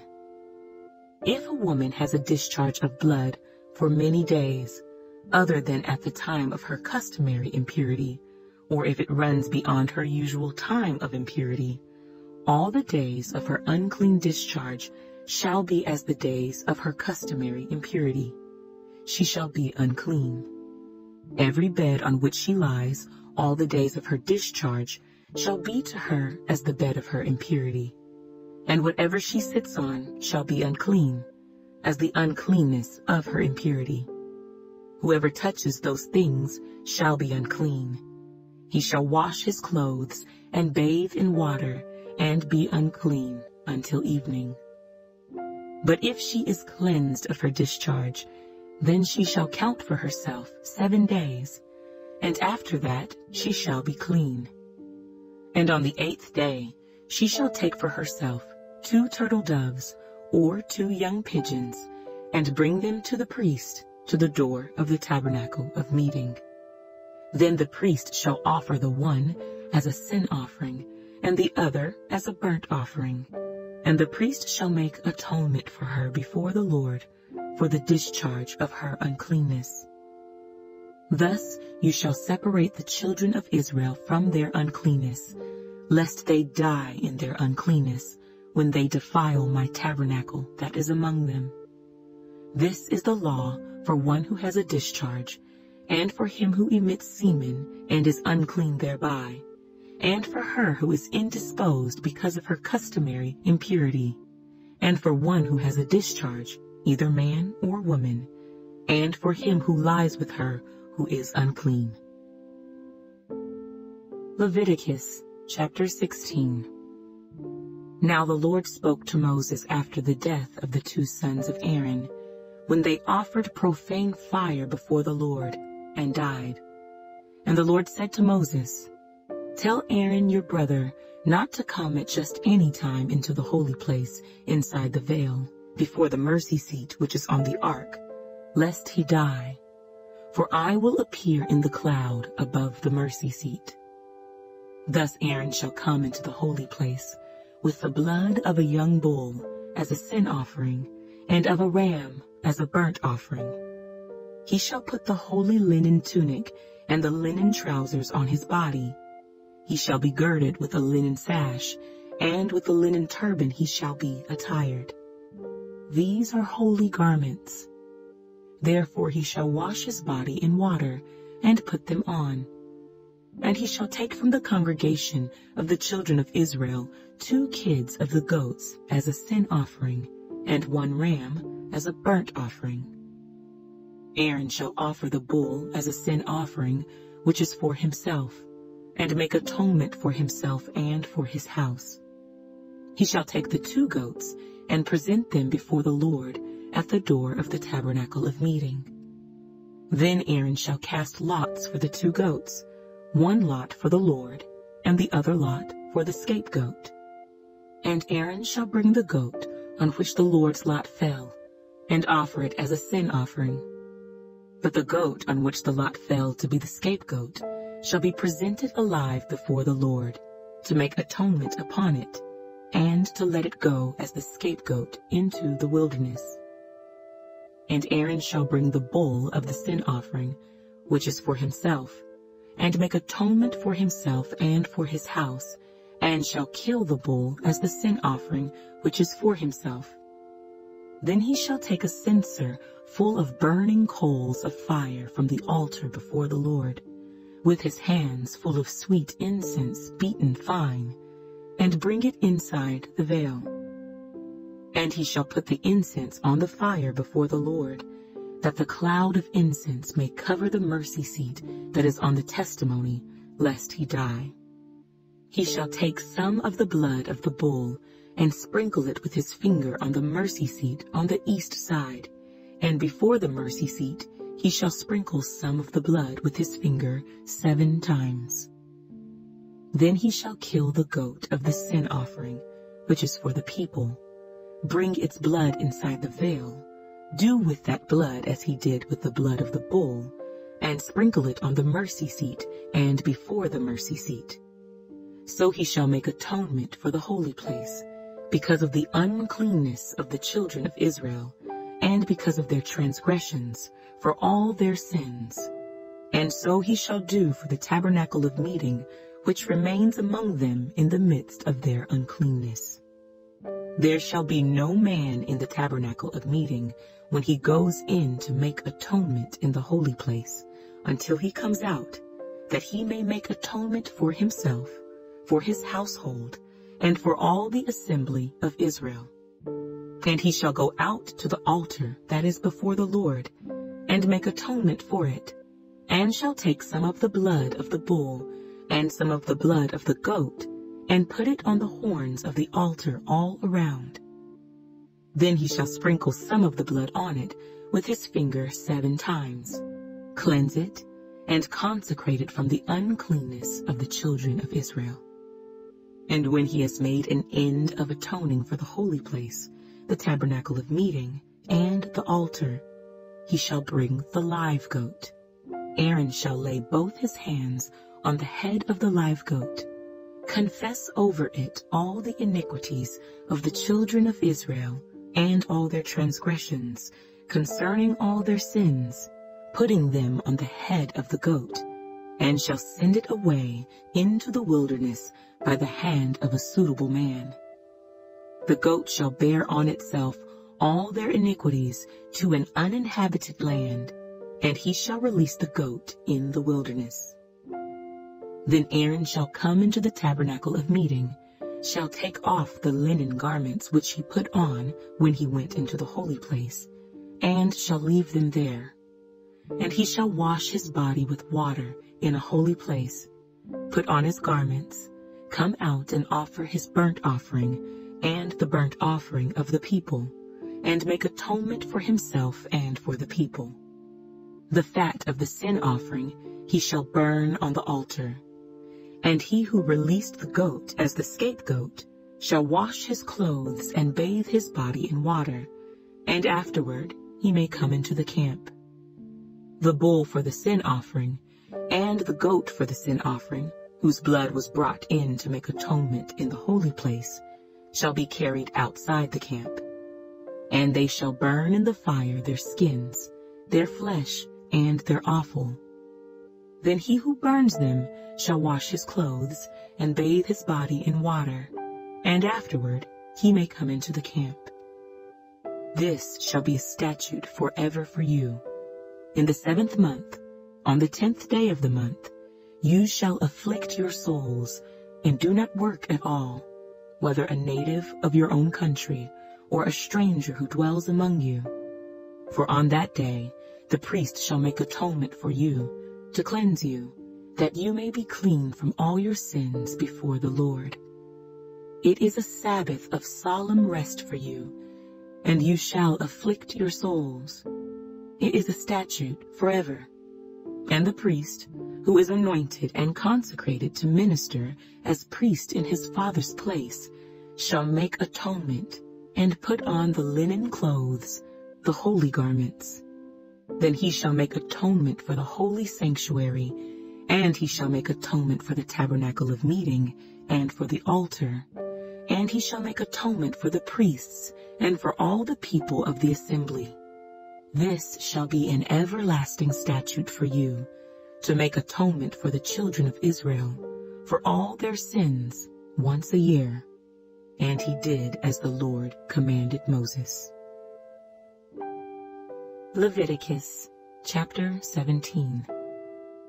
And the Lord spoke to Moses, saying, Speak to Aaron, to his sons, and to all the children of Israel, and say to them, This is the thing which the Lord has commanded, saying, Whatever man of the house of Israel who kills an ox or lamb or goat in the camp, or who kills it outside the camp, and does not bring it to the door of the tabernacle of meeting to offer an offering to the Lord before the tabernacle of the Lord, the guilt of bloodshed shall be imputed to that man.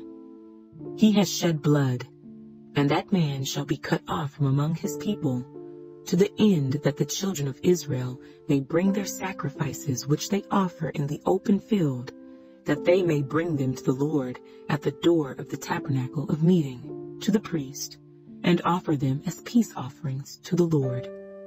And the priest shall sprinkle the blood on the altar of the Lord at the door of the tabernacle of meeting, and burn the fat for a sweet aroma to the Lord.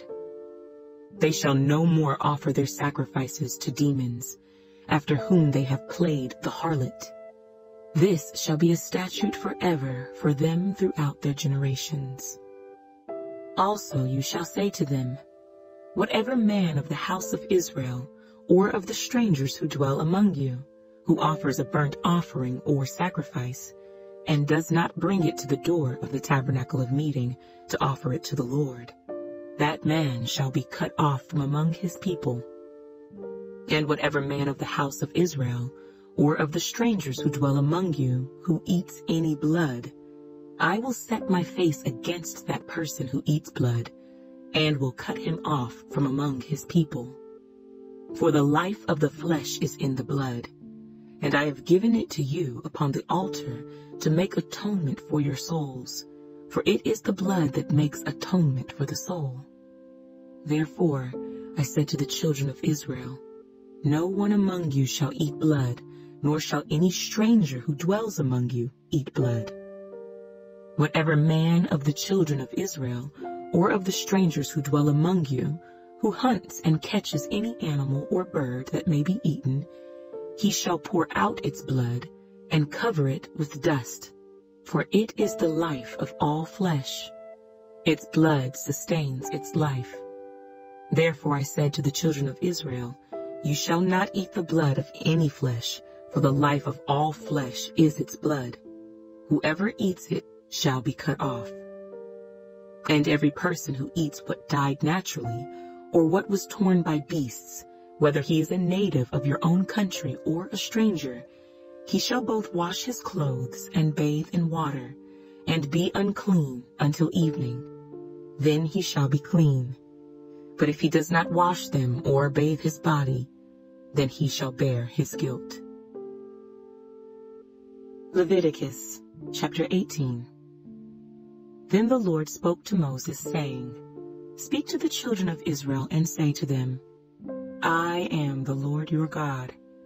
According to the doings of the land of Egypt where you dwelt, you shall not do, and according to the doings of the land of Canaan where I am bringing you, you shall not do, nor shall you walk in their ordinances.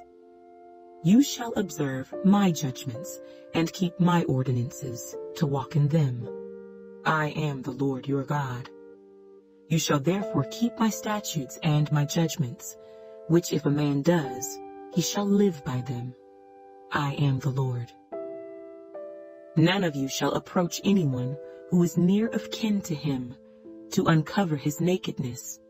I am the Lord.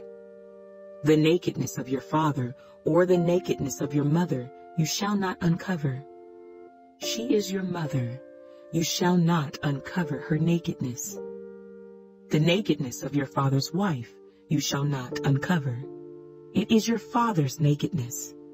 The nakedness of your sister, the daughter of your father, or the daughter of your mother, whether born at home or elsewhere, their nakedness you shall not uncover.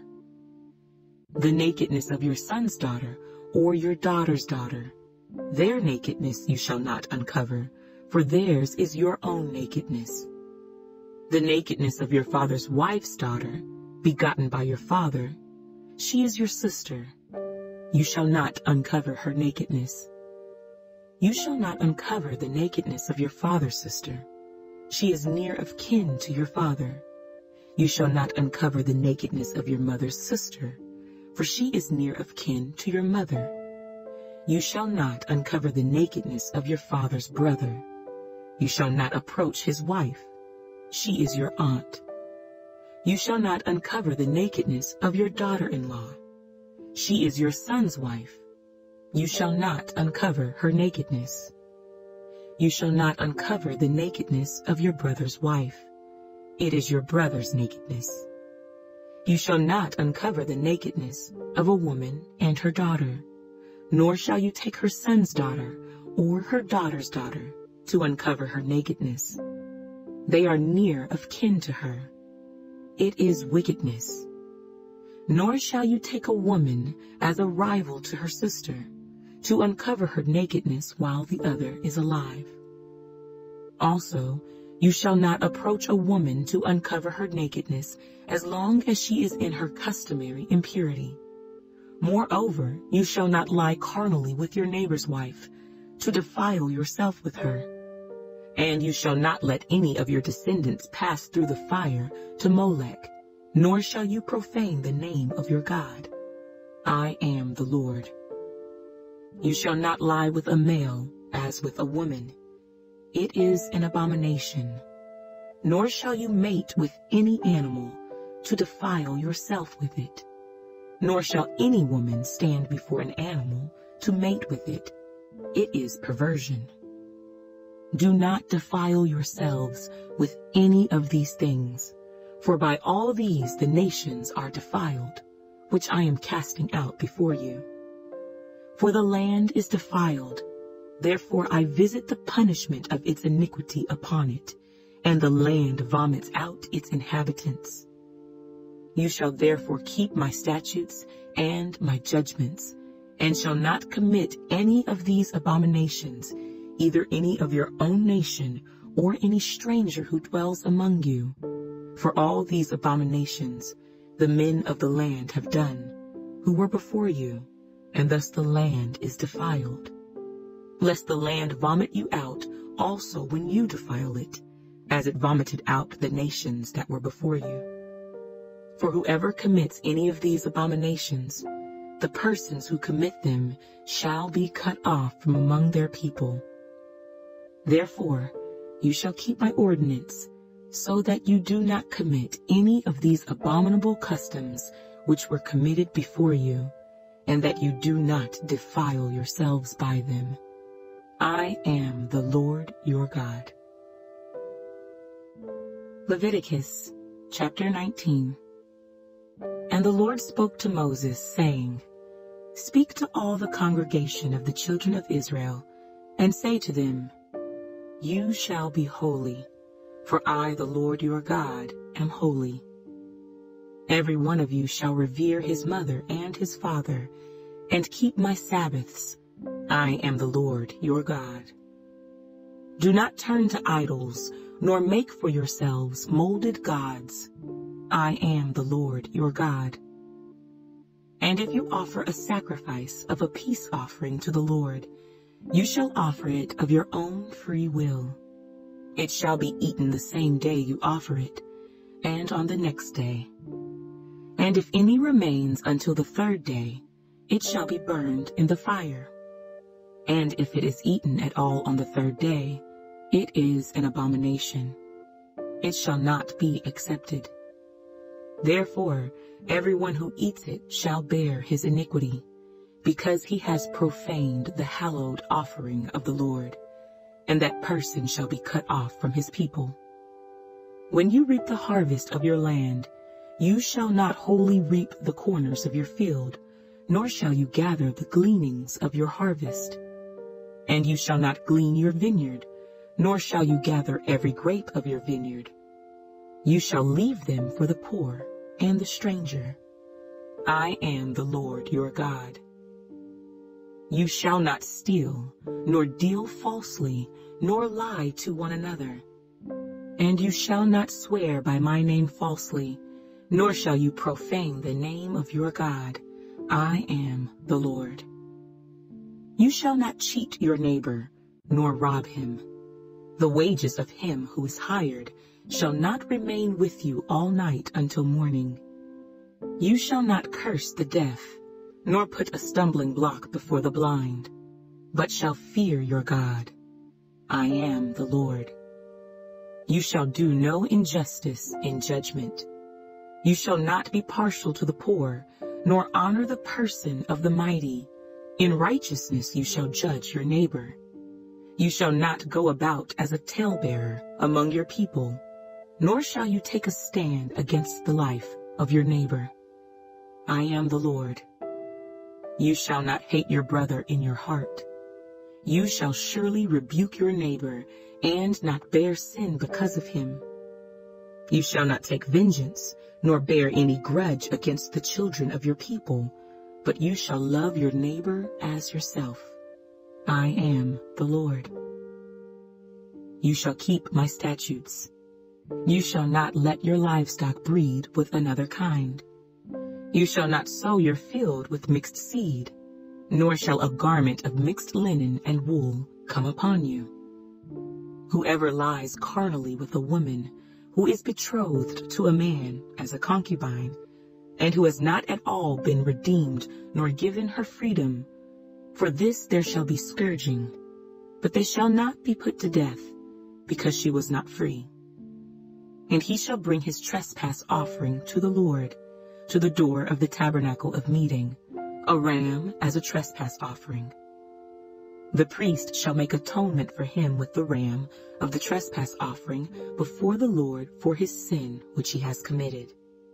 And the sin which he has committed shall be forgiven him. when you come into the land, and have planted all kinds of trees for food. Then you shall count their fruit as uncircumcised. 3 years it shall be as uncircumcised to you. It shall not be eaten. But in the 4th year, all its fruit shall be holy, a praise to the Lord. And in the 5th year you may eat its fruit, that it may yield to you its increase. I am the Lord your God. You shall not eat anything with the blood, nor shall you practice divination or soothsaying.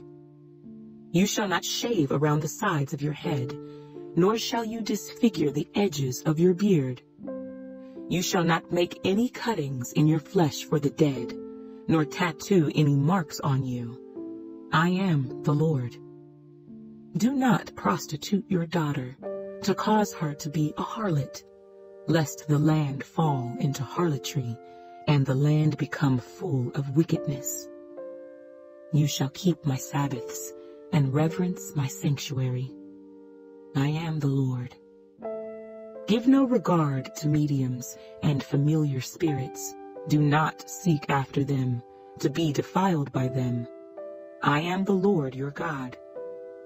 You shall rise before the gray-headed and honor the presence of an old man, and fear your God. I am the Lord. And if a stranger dwells with you in your land, you shall not mistreat him. The stranger who dwells among you shall be to you as one born among you, and you shall love him as yourself. For you were strangers in the land of Egypt. I am the Lord your God. You shall do no injustice in judgment, in measurement of length, weight, or volume. You shall have honest scales, honest weights, an honest ephah, and an honest hin. I am the Lord your God, who brought you out of the land of Egypt. Therefore, you shall observe all my statutes and all my judgments, and perform them. I am the Lord. Leviticus chapter 20. Then the Lord spoke to Moses, saying, Again, you shall say to the children of Israel, Whoever of the children of Israel, or of the strangers who dwell in Israel, who gives any of his descendants to Molech, he shall surely be put to death. The people of the land shall stone him with stones. I will set my face against that man, and will cut him off from his people, because he has given some of his descendants to Molech, to defile my sanctuary and profane my holy name. And if the people of the land should in any way hide their eyes from the man, when he gives some of his descendants to Molech, and they do not kill him, then I will set my face against that man and against his family, and I will cut him off from his people, and all who prostitute themselves with him to commit harlotry with Molech. And the person who turns to mediums and familiar spirits to prostitute himself with them, I will set my face against that person and cut him off from his people. Consecrate yourselves, therefore, and be holy, for I am the Lord your God. And you shall keep my statutes and perform them. I am the Lord who sanctifies you. For everyone who curses his father or his mother shall surely be put to death. He has cursed his father or his mother. His blood shall be upon him. The man who commits adultery with another man's wife, he who commits adultery with his neighbor's wife, the adulterer and the adulteress, shall surely be put to death. The man who lies with his father's wife has uncovered his father's nakedness. Both of them shall surely be put to death. Their blood shall be upon them. If a man lies with his daughter-in-law, both of them shall surely be put to death. They have committed perversion. Their blood shall be upon them. If a man lies with a male, as he lies with a woman, Both of them have committed an abomination. They shall surely be put to death. Their blood shall be upon them.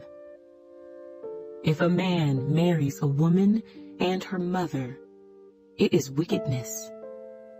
They shall be burned with fire, both he and they, that there may be no wickedness among you. If a man mates with an animal, he shall surely be put to death, and you shall kill the animal. If a woman approaches any animal and mates with it, you shall kill the woman and the animal. They shall surely be put to death. Their blood is upon them. If a man takes his sister, his father's daughter or his mother's daughter, and sees her nakedness and she sees his nakedness, it is a wicked thing, and they shall be cut off in the sight of their people. He has uncovered his sister's nakedness. He shall bear his guilt. If a man lies with a woman during her sickness and uncovers her nakedness, he has exposed her flow, and she has uncovered the flow of her blood. Both of them shall be cut off from their people. You shall not uncover the nakedness of your mother's sister, nor of your father's sister, for that would uncover his near of kin. They shall bear their guilt. If a man lies with his uncle's wife, he has uncovered his uncle's nakedness. They shall bear their sin. They shall die childless. If a man takes his brother's wife, it is an unclean thing. He has uncovered his brother's nakedness. They shall be childless. You shall therefore keep all my statutes and all my judgments and perform them, that the land where I am bringing you to dwell may not vomit you out. And you shall not walk in the statutes of the nation which I am casting out before you, for they commit all these things, and therefore I abhor them. But I have said to you, you shall inherit their land, and I will give it to you to possess, a land flowing with milk and honey. I am the Lord your God, who has separated you from the peoples. You shall therefore distinguish between clean animals and unclean, between unclean birds and clean. And you shall not make yourselves abominable by beast or by bird, or by any kind of living thing that creeps on the ground, which I have separated from you as unclean. And you shall be holy to me, for I the Lord am holy, and have separated you from the peoples, that you should be mine. A man or a woman who is a medium, or who has familiar spirits, shall surely be put to death. They shall stone them with stones. Their blood shall be upon them. Leviticus chapter 21. And the Lord said to Moses, Speak to the priests, the sons of Aaron, and say to them, None shall defile himself for the dead among his people, except for his relatives who are nearest to him, his mother, his father, his son, his daughter, and his brother, also his virgin sister who is near to him, who has had no husband, for her he may defile himself. Otherwise he shall not defile himself, being a chief man among his people, to profane himself. They shall not make any bald place on their heads, nor shall they shave the edges of their beards, nor make any cuttings in their flesh.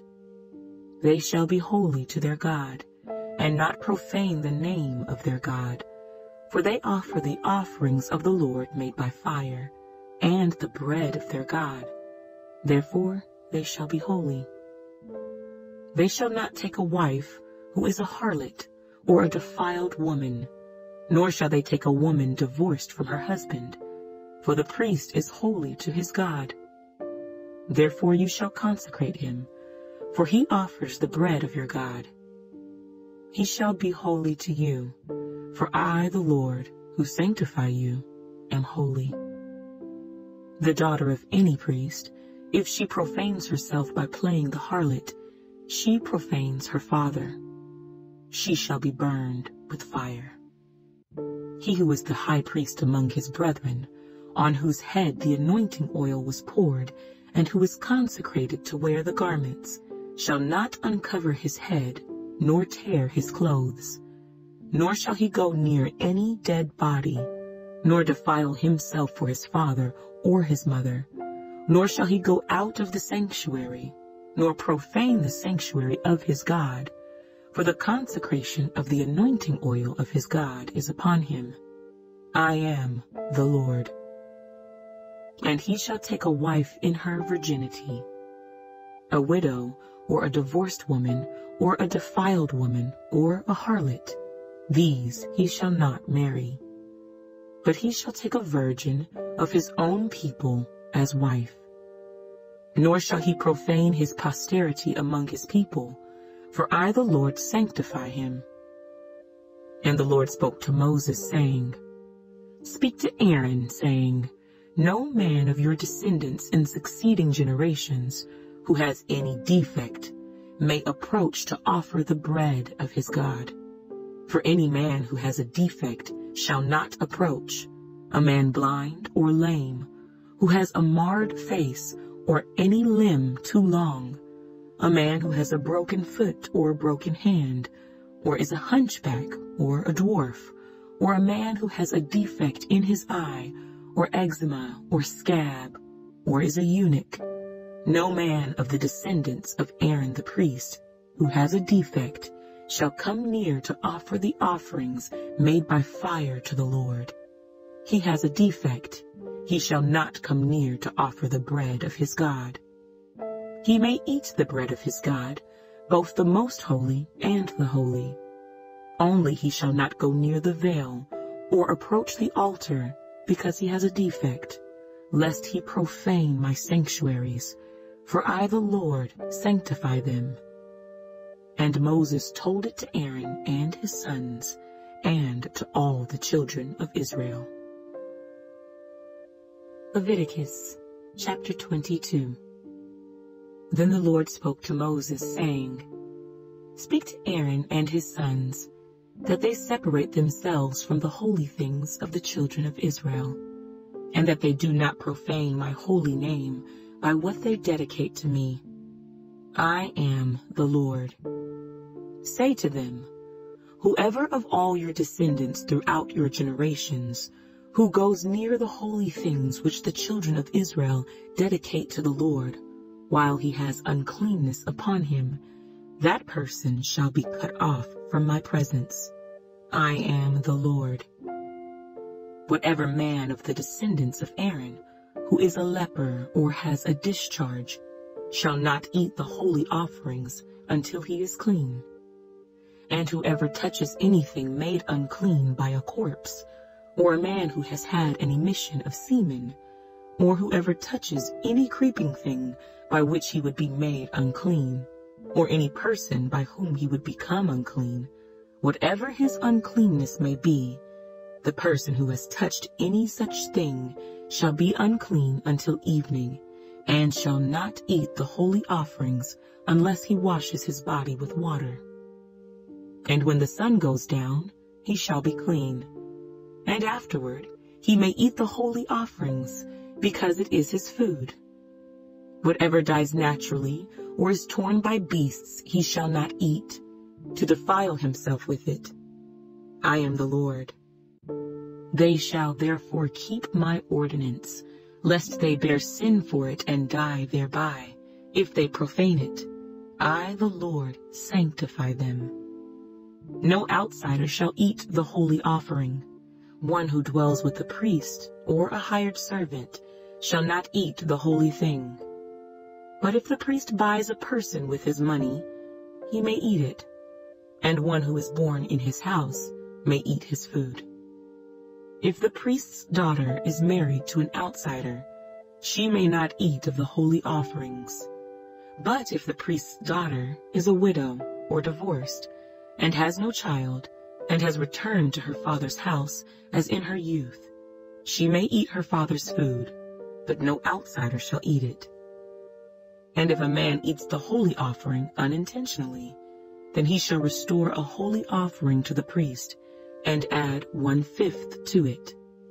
They shall not profane the holy offerings of the children of Israel, which they offer to the Lord, or allow them to bear the guilt of trespass when they eat their holy offerings. For I, the Lord, sanctify them. And the Lord spoke to Moses, saying, Speak to Aaron and his sons, and to all the children of Israel, and say to them, Whatever man of the house of Israel, or of the strangers in Israel, who offers his sacrifice for any of his vows, or for any of his freewill offerings, which they offer to the Lord as a burnt offering, you shall offer of your own free will a male without blemish from the cattle, from the sheep, or from the goats. Whatever has a defect you shall not offer, for it shall not be acceptable on your behalf. And whoever offers a sacrifice of a peace offering to the Lord, to fulfill his vow, or a freewill offering from the cattle or the sheep, it must be perfect to be accepted. There shall be no defect in it. Those that are blind, or broken, or maimed, or have an ulcer, or eczema, or scabs, you shall not offer to the Lord, nor make an offering by fire of them on the altar to the Lord. Either a bull or a lamb that has any limb too long or too short, you may offer as a freewill offering, but for a vow it shall not be accepted. You shall not offer to the Lord what is bruised, or crushed, or torn, or cut, nor shall you make any offering of them in your land. Nor from a foreigner's hand shall you offer any of these as the bread of your God, because their corruption is in them, and defects are in them. They shall not be accepted on your behalf. And the Lord spoke to Moses, saying, When a bull or a sheep or a goat is born, it shall be 7 days with its mother, and from the 8th day and thereafter it shall be accepted as an offering made by fire to the Lord. Whether it is a cow or ewe, do not kill both her and her young on the same day. And when you offer a sacrifice of thanksgiving to the Lord, offer it of your own free will. On the same day it shall be eaten. You shall leave none of it until morning. I am the Lord. Therefore you shall keep my commandments and perform them. I am the Lord. You shall not profane my holy name, but I will be hallowed among the children of Israel. I am the Lord who sanctifies you, who brought you out of the land of Egypt to be your God. I am the Lord.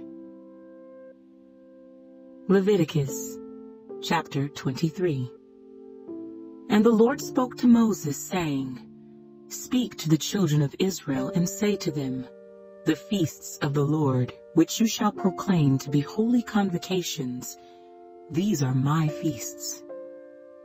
6 days shall work be done, but the 7th day is a Sabbath of solemn rest, a holy convocation. You shall do no work on it. It is the Sabbath of the Lord in all your dwellings. These are the feasts of the Lord, holy convocations, which you shall proclaim at their appointed times. On the 14th day of the 1st month, at twilight, is the Lord's Passover. And on the 15th day of the same month is the feast of unleavened bread to the Lord. 7 days you must eat unleavened bread. On the 1st day you shall have a holy convocation. You shall do no customary work on it, but you shall offer an offering made by fire to the Lord for 7 days. The 7th day shall be a holy convocation. You shall do no customary work on it. And the Lord spoke to Moses, saying, Speak to the children of Israel, and say to them, When you come into the land which I give to you, and reap its harvest, then you shall bring a sheaf of the first fruits of your harvest to the priest. He shall wave the sheaf before the Lord, to be accepted on your behalf. On the day after the Sabbath, the priest shall wave it. And you shall offer on that day, when you wave the sheaf, a male lamb of the first year, without blemish, as a burnt offering to the Lord. Its grain offering shall be 2/10 of an ephah of fine flour mixed with oil, an offering made by fire to the Lord for a sweet aroma, and its drink offering shall be of wine, 1/4 of a hin. You shall eat neither bread, nor parched grain, nor fresh grain, until the same day that you have brought an offering to your God. It shall be a statute forever throughout your generations in all your dwellings. And you shall count for yourselves from the day after the Sabbath, from the day that you brought the sheaf of the wave offering. 7 Sabbaths shall be completed. Count 50 days to the day after the 7th Sabbath. Then you shall offer a new grain offering to the Lord. You shall bring from your dwellings 2 wave loaves of 2/10 of an ephah. They shall be of fine flour. They shall be baked with leaven. They are the first fruits to the Lord. And you shall offer with the bread 7 lambs of the first year, without blemish, 1 young bull, and 2 rams. They shall be as a burnt offering to the Lord, with their grain offering and their drink offerings, an offering made by fire for a sweet aroma to the Lord. Then you shall sacrifice 1 kid of the goats as a sin offering, and 2 male lambs of the first year as a sacrifice of a peace offering. The priest shall wave them with the bread of the firstfruits as a wave offering before the Lord, with the 2 lambs. They shall be holy to the Lord for the priest, and you shall proclaim on the same day that it is a holy convocation to you. You shall do no customary work on it. It shall be a statute forever in all your dwellings throughout your generations. When you reap the harvest of your land, you shall not wholly reap the corners of your field when you reap, nor shall you gather any gleaning from your harvest. You shall leave them for the poor and for the stranger. I am the Lord your God. Then the Lord spoke to Moses, saying, Speak to the children of Israel, saying, In the 7th month, on the first day of the month, you shall have a Sabbath rest, a memorial of blowing of trumpets, a holy convocation. You shall do no customary work on it, and you shall offer an offering made by fire to the Lord. And the Lord spoke to Moses, saying, Also the 10th day of this 7th month shall be the day of atonement. It shall be a holy convocation for you. You shall afflict your souls, and offer an offering made by fire to the Lord. And you shall do no work on that same day, for it is the day of atonement, to make atonement for you before the Lord your God. For any person who is not afflicted in soul on that same day shall be cut off from his people. And any person who does any work on that same day, that person I will destroy from among his people. You shall do no manner of work. It shall be a statute forever throughout your generations in all your dwellings. It shall be to you a Sabbath of solemn rest, and you shall afflict your souls. On the 9th day of the month at evening, from evening to evening, you shall celebrate your Sabbath. Then the Lord spoke to Moses, saying, Speak to the children of Israel, saying, The 15th day of this 7th month shall be the Feast of Tabernacles for 7 days to the Lord. On the first day there shall be a holy convocation. You shall do no customary work on it. For 7 days you shall offer an offering made by fire to the Lord. On the 8th day you shall have a holy convocation, and you shall offer an offering made by fire to the Lord. It is a sacred assembly, and you shall do no customary work on it. These are the feasts of the Lord, which you shall proclaim to be holy convocations, to offer an offering made by fire to the Lord, a burnt offering and a grain offering, a sacrifice and drink offerings, everything on its day, besides the Sabbaths of the Lord, besides your gifts, besides all your vows, and besides all your freewill offerings which you give to the Lord. Also on the 15th day of the 7th month, when you have gathered in the fruit of the land, you shall keep the feast of the Lord for 7 days. On the first day there shall be a Sabbath rest, and on the 8th day a Sabbath rest. And you shall take for yourselves on the first day the fruit of beautiful trees, branches of palm trees, the boughs of leafy trees, and willows of the brook, and you shall rejoice before the Lord your God for 7 days. You shall keep it as a feast to the Lord for 7 days in the year. It shall be a statute forever in your generations. You shall celebrate it in the 7th month. You shall dwell in booths for 7 days. All who are native Israelites shall dwell in booths, that your generations may know that I made the children of Israel dwell in booths when I brought them out of the land of Egypt. I am the Lord your God. So Moses declared to the children of Israel the feasts of the Lord. Leviticus chapter 24. Then the Lord spoke to Moses, saying, Command the children of Israel that they bring to you pure oil of pressed olives for the light, to make the lamps burn continually. Outside the veil of the testimony, in the tabernacle of meeting, Aaron shall be in charge of it from evening until morning before the Lord continually. It shall be a statute forever in your generations. He shall be in charge of the lamps on the pure gold lampstand before the Lord continually. And you shall take fine flour and bake 12 cakes with it. 2/10 of an ephah shall be in each cake. You shall set them in 2 rows, 6 in a row, on the pure gold table before the Lord. And you shall put pure frankincense on each row, that it may be on the bread for a memorial, an offering made by fire to the Lord. Every Sabbath he shall set it in order before the Lord continually, being taken from the children of Israel by an everlasting covenant.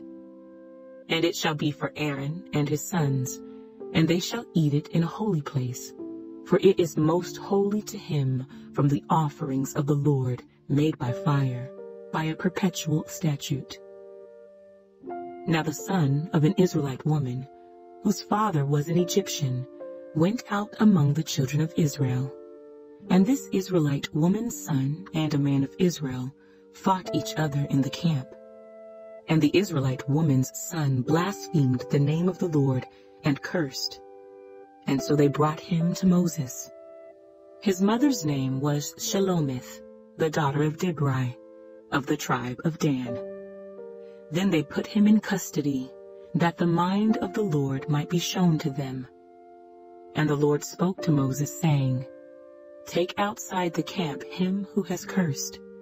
Then let all who heard him lay their hands on his head, and let all the congregation stone him. Then you shall speak to the children of Israel, saying, Whoever curses his God shall bear his sin, and whoever blasphemes the name of the Lord shall surely be put to death.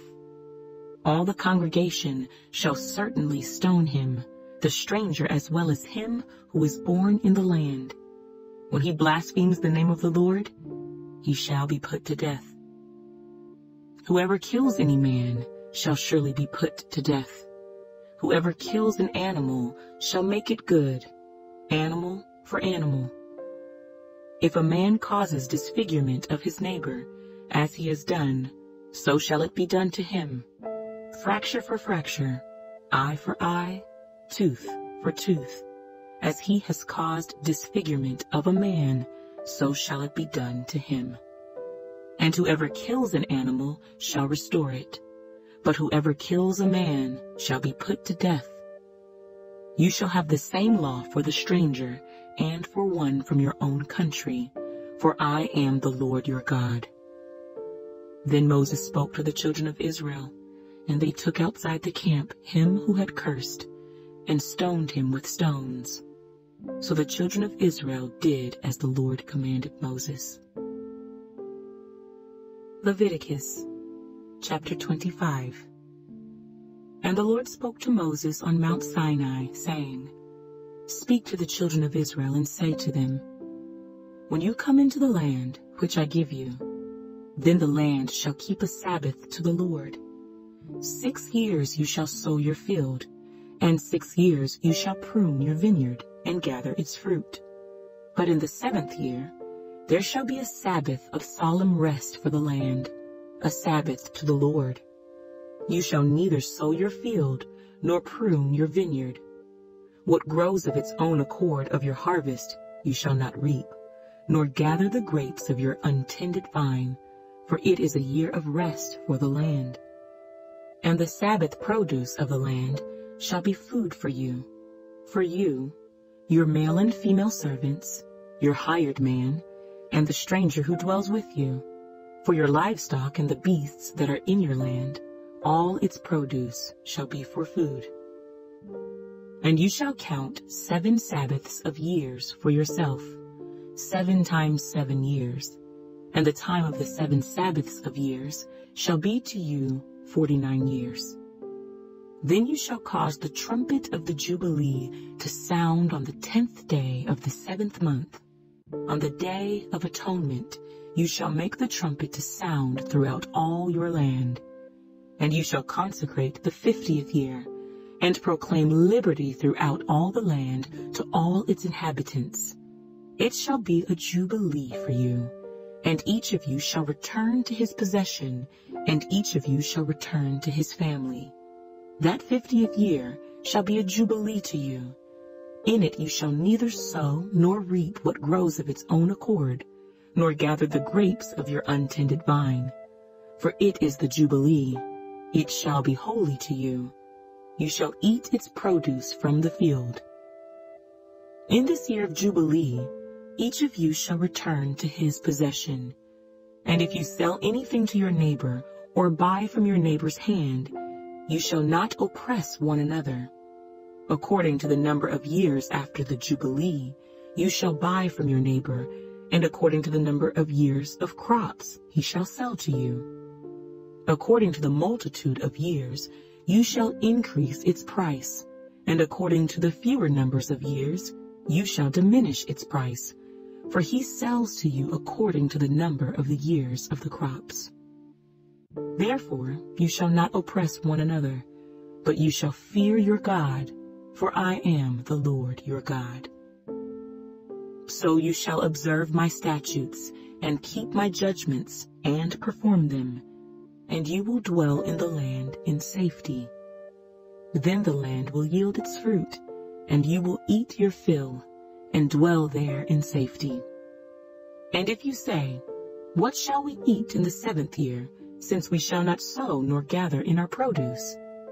Then I will command my blessing on you in the 6th year, and it will bring forth produce enough for 3 years. And you shall sow in the 8th year, and eat old produce until the 9th year. Until its produce comes in, you shall eat of the old harvest. The land shall not be sold permanently, for the land is mine. For you are strangers and sojourners with me. And in all the land of your possession you shall grant redemption of the land. If one of your brethren becomes poor, and has sold some of his possession, and if his redeeming relative comes to redeem it, then he may redeem what his brother sold. Or if the man has no one to redeem it, but he himself becomes able to redeem it, then let him count the years since its sale, and restore the remainder to the man to whom he sold it, that he may return to his possession. But if he is not able to have it restored to himself, then what was sold shall remain in the hand of him who bought it, until the year of Jubilee, and in the Jubilee it shall be released, and he shall return to his possession. If a man sells a house in a walled city, then he may redeem it within a whole year after it is sold. Within a full year he may redeem it. But if it is not redeemed within the space of a full year, then the house in the walled city shall belong permanently to him who bought it throughout his generations. It shall not be released in the Jubilee. However, the houses of villages which have no wall around them shall be counted as the fields of the country. They may be redeemed, and they shall be released in the Jubilee. Nevertheless, the cities of the Levites and the houses in the cities of their possession, the Levites may redeem at any time. And if a man purchases a house from the Levites, then the house that was sold in the city of his possession shall be released in the Jubilee, for the houses in the cities of the Levites are their possession among the children of Israel. But the field of the common land of their cities may not be sold, for it is their perpetual possession. If one of your brethren becomes poor and falls into poverty among you, then you shall help him, like a stranger or a sojourner, that he may live with you. Take no usury or interest from him, but fear your God, that your brother may live with you. You shall not lend him your money for usury, nor lend him your food at a profit. I am the Lord your God, who brought you out of the land of Egypt, to give you the land of Canaan, and to be your God. And if one of your brethren who dwells by you becomes poor, and sells himself to you, you shall not compel him to serve as a slave. As a hired servant and a sojourner he shall be with you, and shall serve you until the year of Jubilee. And then he shall depart from you, he and his children with him, and shall return to his own family. He shall return to the possession of his fathers, for they are my servants, whom I brought out of the land of Egypt. They shall not be sold as slaves. You shall not rule over him with rigor, but you shall fear your God. And as for your male and female slaves whom you may have, from the nations that are around you, from them you may buy male and female slaves. Moreover, you may buy the children of the strangers who dwell among you, and their families who are with you, which they beget in your land, and they shall become your property.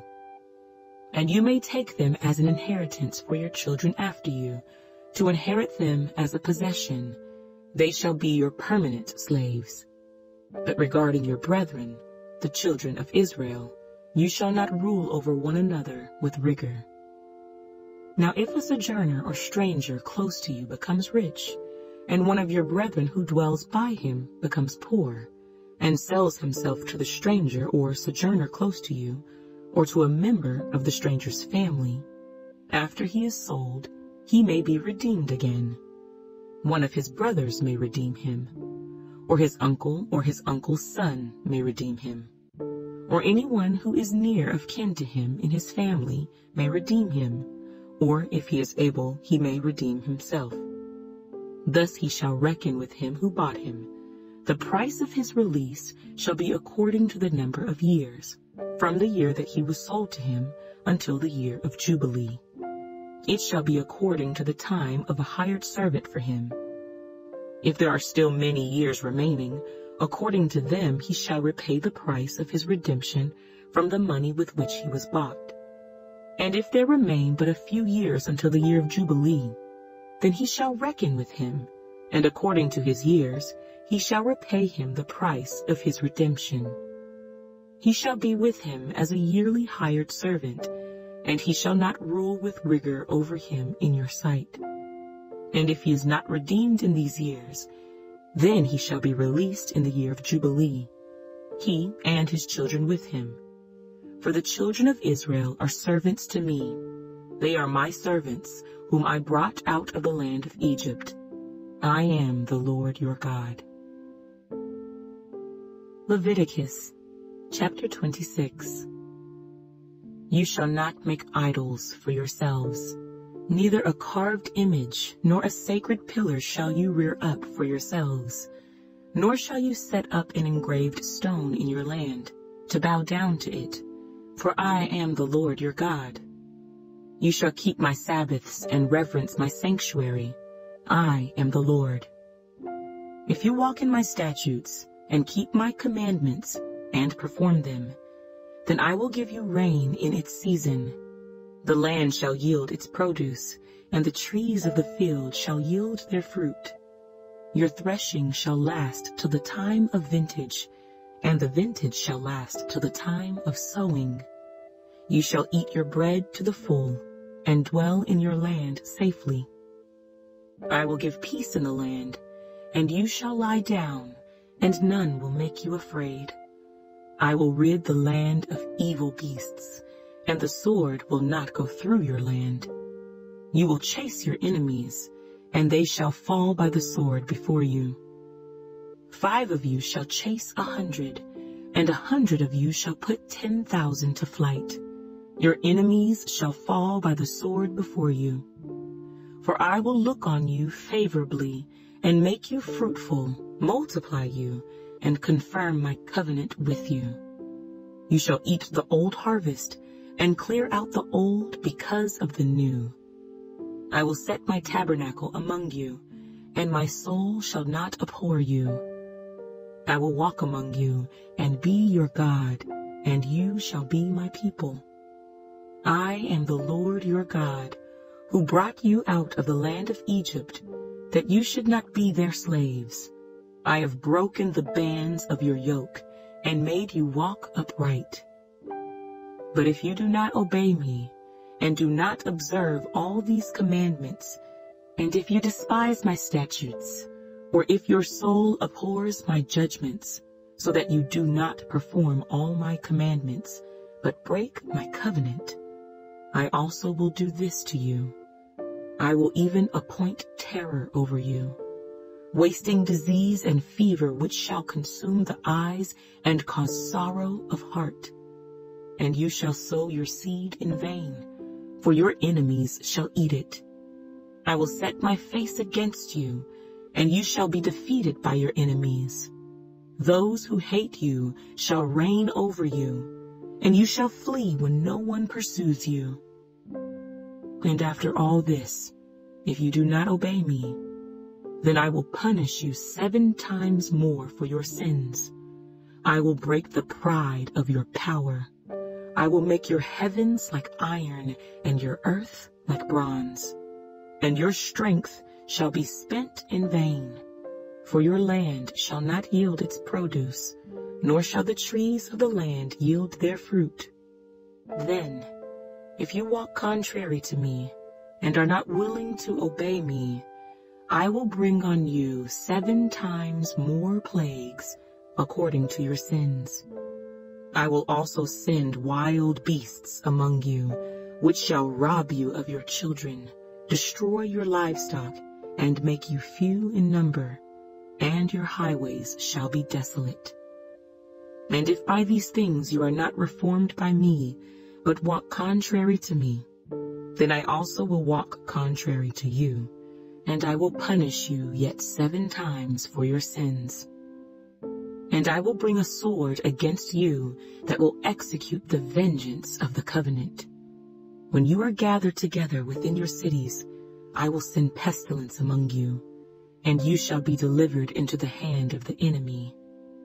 When I have cut off your supply of bread, 10 women shall bake your bread in one oven, and they shall bring back your bread by weight, and you shall eat and not be satisfied. And after all this, if you do not obey me, but walk contrary to me, then I also will walk contrary to you in fury. And I, even I, will chastise you 7 times for your sins. You shall eat the flesh of your sons, and you shall eat the flesh of your daughters. I will destroy your high places, cut down your incense altars, and cast your carcasses on the lifeless forms of your idols. And my soul shall abhor you.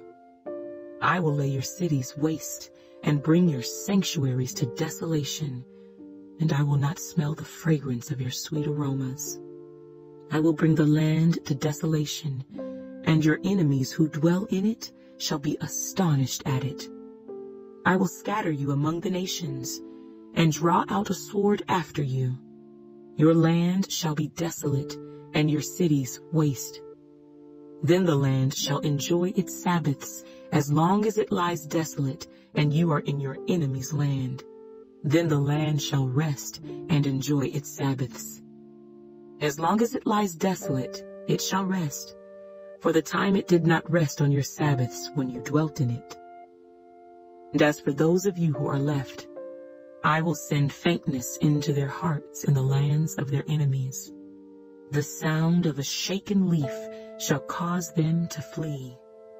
They shall flee as though fleeing from a sword, and they shall fall when no one pursues. They shall stumble over one another, as it were before a sword, when no one pursues. And you shall have no power to stand before your enemies. You shall perish among the nations, and the land of your enemies shall eat you up. And those of you who are left shall waste away in their iniquity in your enemies' lands, also in their fathers' iniquities, which are with them, they shall waste away. But if they confess their iniquity, and the iniquity of their fathers, with their unfaithfulness in which they were unfaithful to me, and that they also have walked contrary to me, and that I also have walked contrary to them, and have brought them into the land of their enemies, if their uncircumcised hearts are humbled, and they accept their guilt, then I will remember my covenant with Jacob, and my covenant with Isaac, and my covenant with Abraham I will remember. I will remember the land. The land also shall be left empty by them, and will enjoy its Sabbaths while it lies desolate without them. They will accept their guilt, because they despised my judgments, and because their soul abhorred my statutes. Yet for all that, when they are in the land of their enemies, I will not cast them away, nor shall I abhor them, to utterly destroy them, and break my covenant with them. For I am the Lord their God. But for their sake I will remember the covenant of their ancestors, whom I brought out of the land of Egypt in the sight of the nations, that I might be their God. I am the Lord. These are the statutes and judgments and laws which the Lord made between himself and the children of Israel on Mount Sinai by the hand of Moses. Leviticus chapter 27. Now the Lord spoke to Moses, saying, Speak to the children of Israel and say to them, When a man consecrates by a vow certain persons to the Lord, according to your valuation, if your valuation is of a male from 20 years old up to 60 years old, then your valuation shall be 50 shekels of silver, according to the shekel of the sanctuary. If it is a female, then your valuation shall be 30 shekels. And if from 5 years old up to 20 years old, then your valuation for a male shall be 20 shekels, and for a female 10 shekels. And if from a month old up to 5 years old, then your valuation for a male shall be 5 shekels of silver, and for a female your valuation shall be 3 shekels of silver. And if from 60 years old and above, if it is a male, then your valuation shall be 15 shekels, and for a female 10 shekels. But if he is too poor to pay your valuation, then he shall present himself before the priest, and the priest shall set a value for him, according to the ability of him who vowed, the priest shall value him. If it is an animal that men may bring as an offering to the Lord, all that anyone gives to the Lord shall be holy. He shall not substitute it or exchange it, good for bad or bad for good. And if he at all exchanges animal for animal, then both it and the one exchanged for it shall be holy. If it is an unclean animal which they do not offer as a sacrifice to the Lord, then he shall present the animal before the priest, and the priest shall set a value for it, whether it is good or bad. As you, the priest, value it, so it shall be. But if he wants at all to redeem it, then he must add 1/5 to your valuation. And when a man dedicates his house to be holy to the Lord, then the priest shall set a value for it, whether it is good or bad. As the priest values it, so it shall stand. If he who dedicated it wants to redeem his house, then he must add 1/5 of the money of your valuation to it, and it shall be his. If a man dedicates to the Lord part of a field of his possession, then your valuation shall be according to the seed for it. A homer of barley seed shall be valued at 50 shekels of silver. If he dedicates his field from the year of Jubilee, according to your valuation it shall stand. But if he dedicates his field after the Jubilee, then the priest shall reckon to him the money due according to the years that remain till the year of Jubilee, and it shall be deducted from your valuation. And if he who dedicates the field ever wishes to redeem it, then he must add 1/5 of the money of your valuation to it, and it shall belong to him. But if he does not want to redeem the field, or if he has sold the field to another man, it shall not be redeemed any more. But the field, when it is released in the Jubilee, shall be holy to the Lord, as a devoted field. It shall be the possession of the priest. And if a man dedicates to the Lord a field which he has bought, which is not the field of his possession, then the priest shall reckon to him the worth of your valuation, up to the year of Jubilee, and he shall give your valuation on that day as a holy offering to the Lord. In the year of Jubilee, the field shall return to him from whom it was bought, to the one who owned the land as a possession. And all your valuations shall be according to the shekel of the sanctuary, 20 gerahs to the shekel. But the firstborn of the animals, which should be the Lord's firstborn, no man shall dedicate, whether it is an ox or sheep, it is the Lord's. And if it is an unclean animal, then he shall redeem it according to your valuation, and shall add 1/5 to it. Or if it is not redeemed, then it shall be sold according to your valuation. Nevertheless, no devoted offering that a man may devote to the Lord of all that he has, both man and beast, or the field of his possession, shall be sold or redeemed. Every devoted offering is most holy to the Lord. No person under the ban, who may become doomed to destruction among men, shall be redeemed, but shall surely be put to death. And all the tithe of the land, whether of the seed of the land or of the fruit of the tree, is the Lord's. It is holy to the Lord. If a man wants at all to redeem any of his tithes, he shall add 1/5 to it. And concerning the tithe of the herd or the flock, of whatever passes under the rod, the 10th one shall be holy to the Lord. He shall not inquire whether it is good or bad, nor shall he exchange it. And if he exchanges it at all, then both it and the one exchanged for it shall be holy. It shall not be redeemed.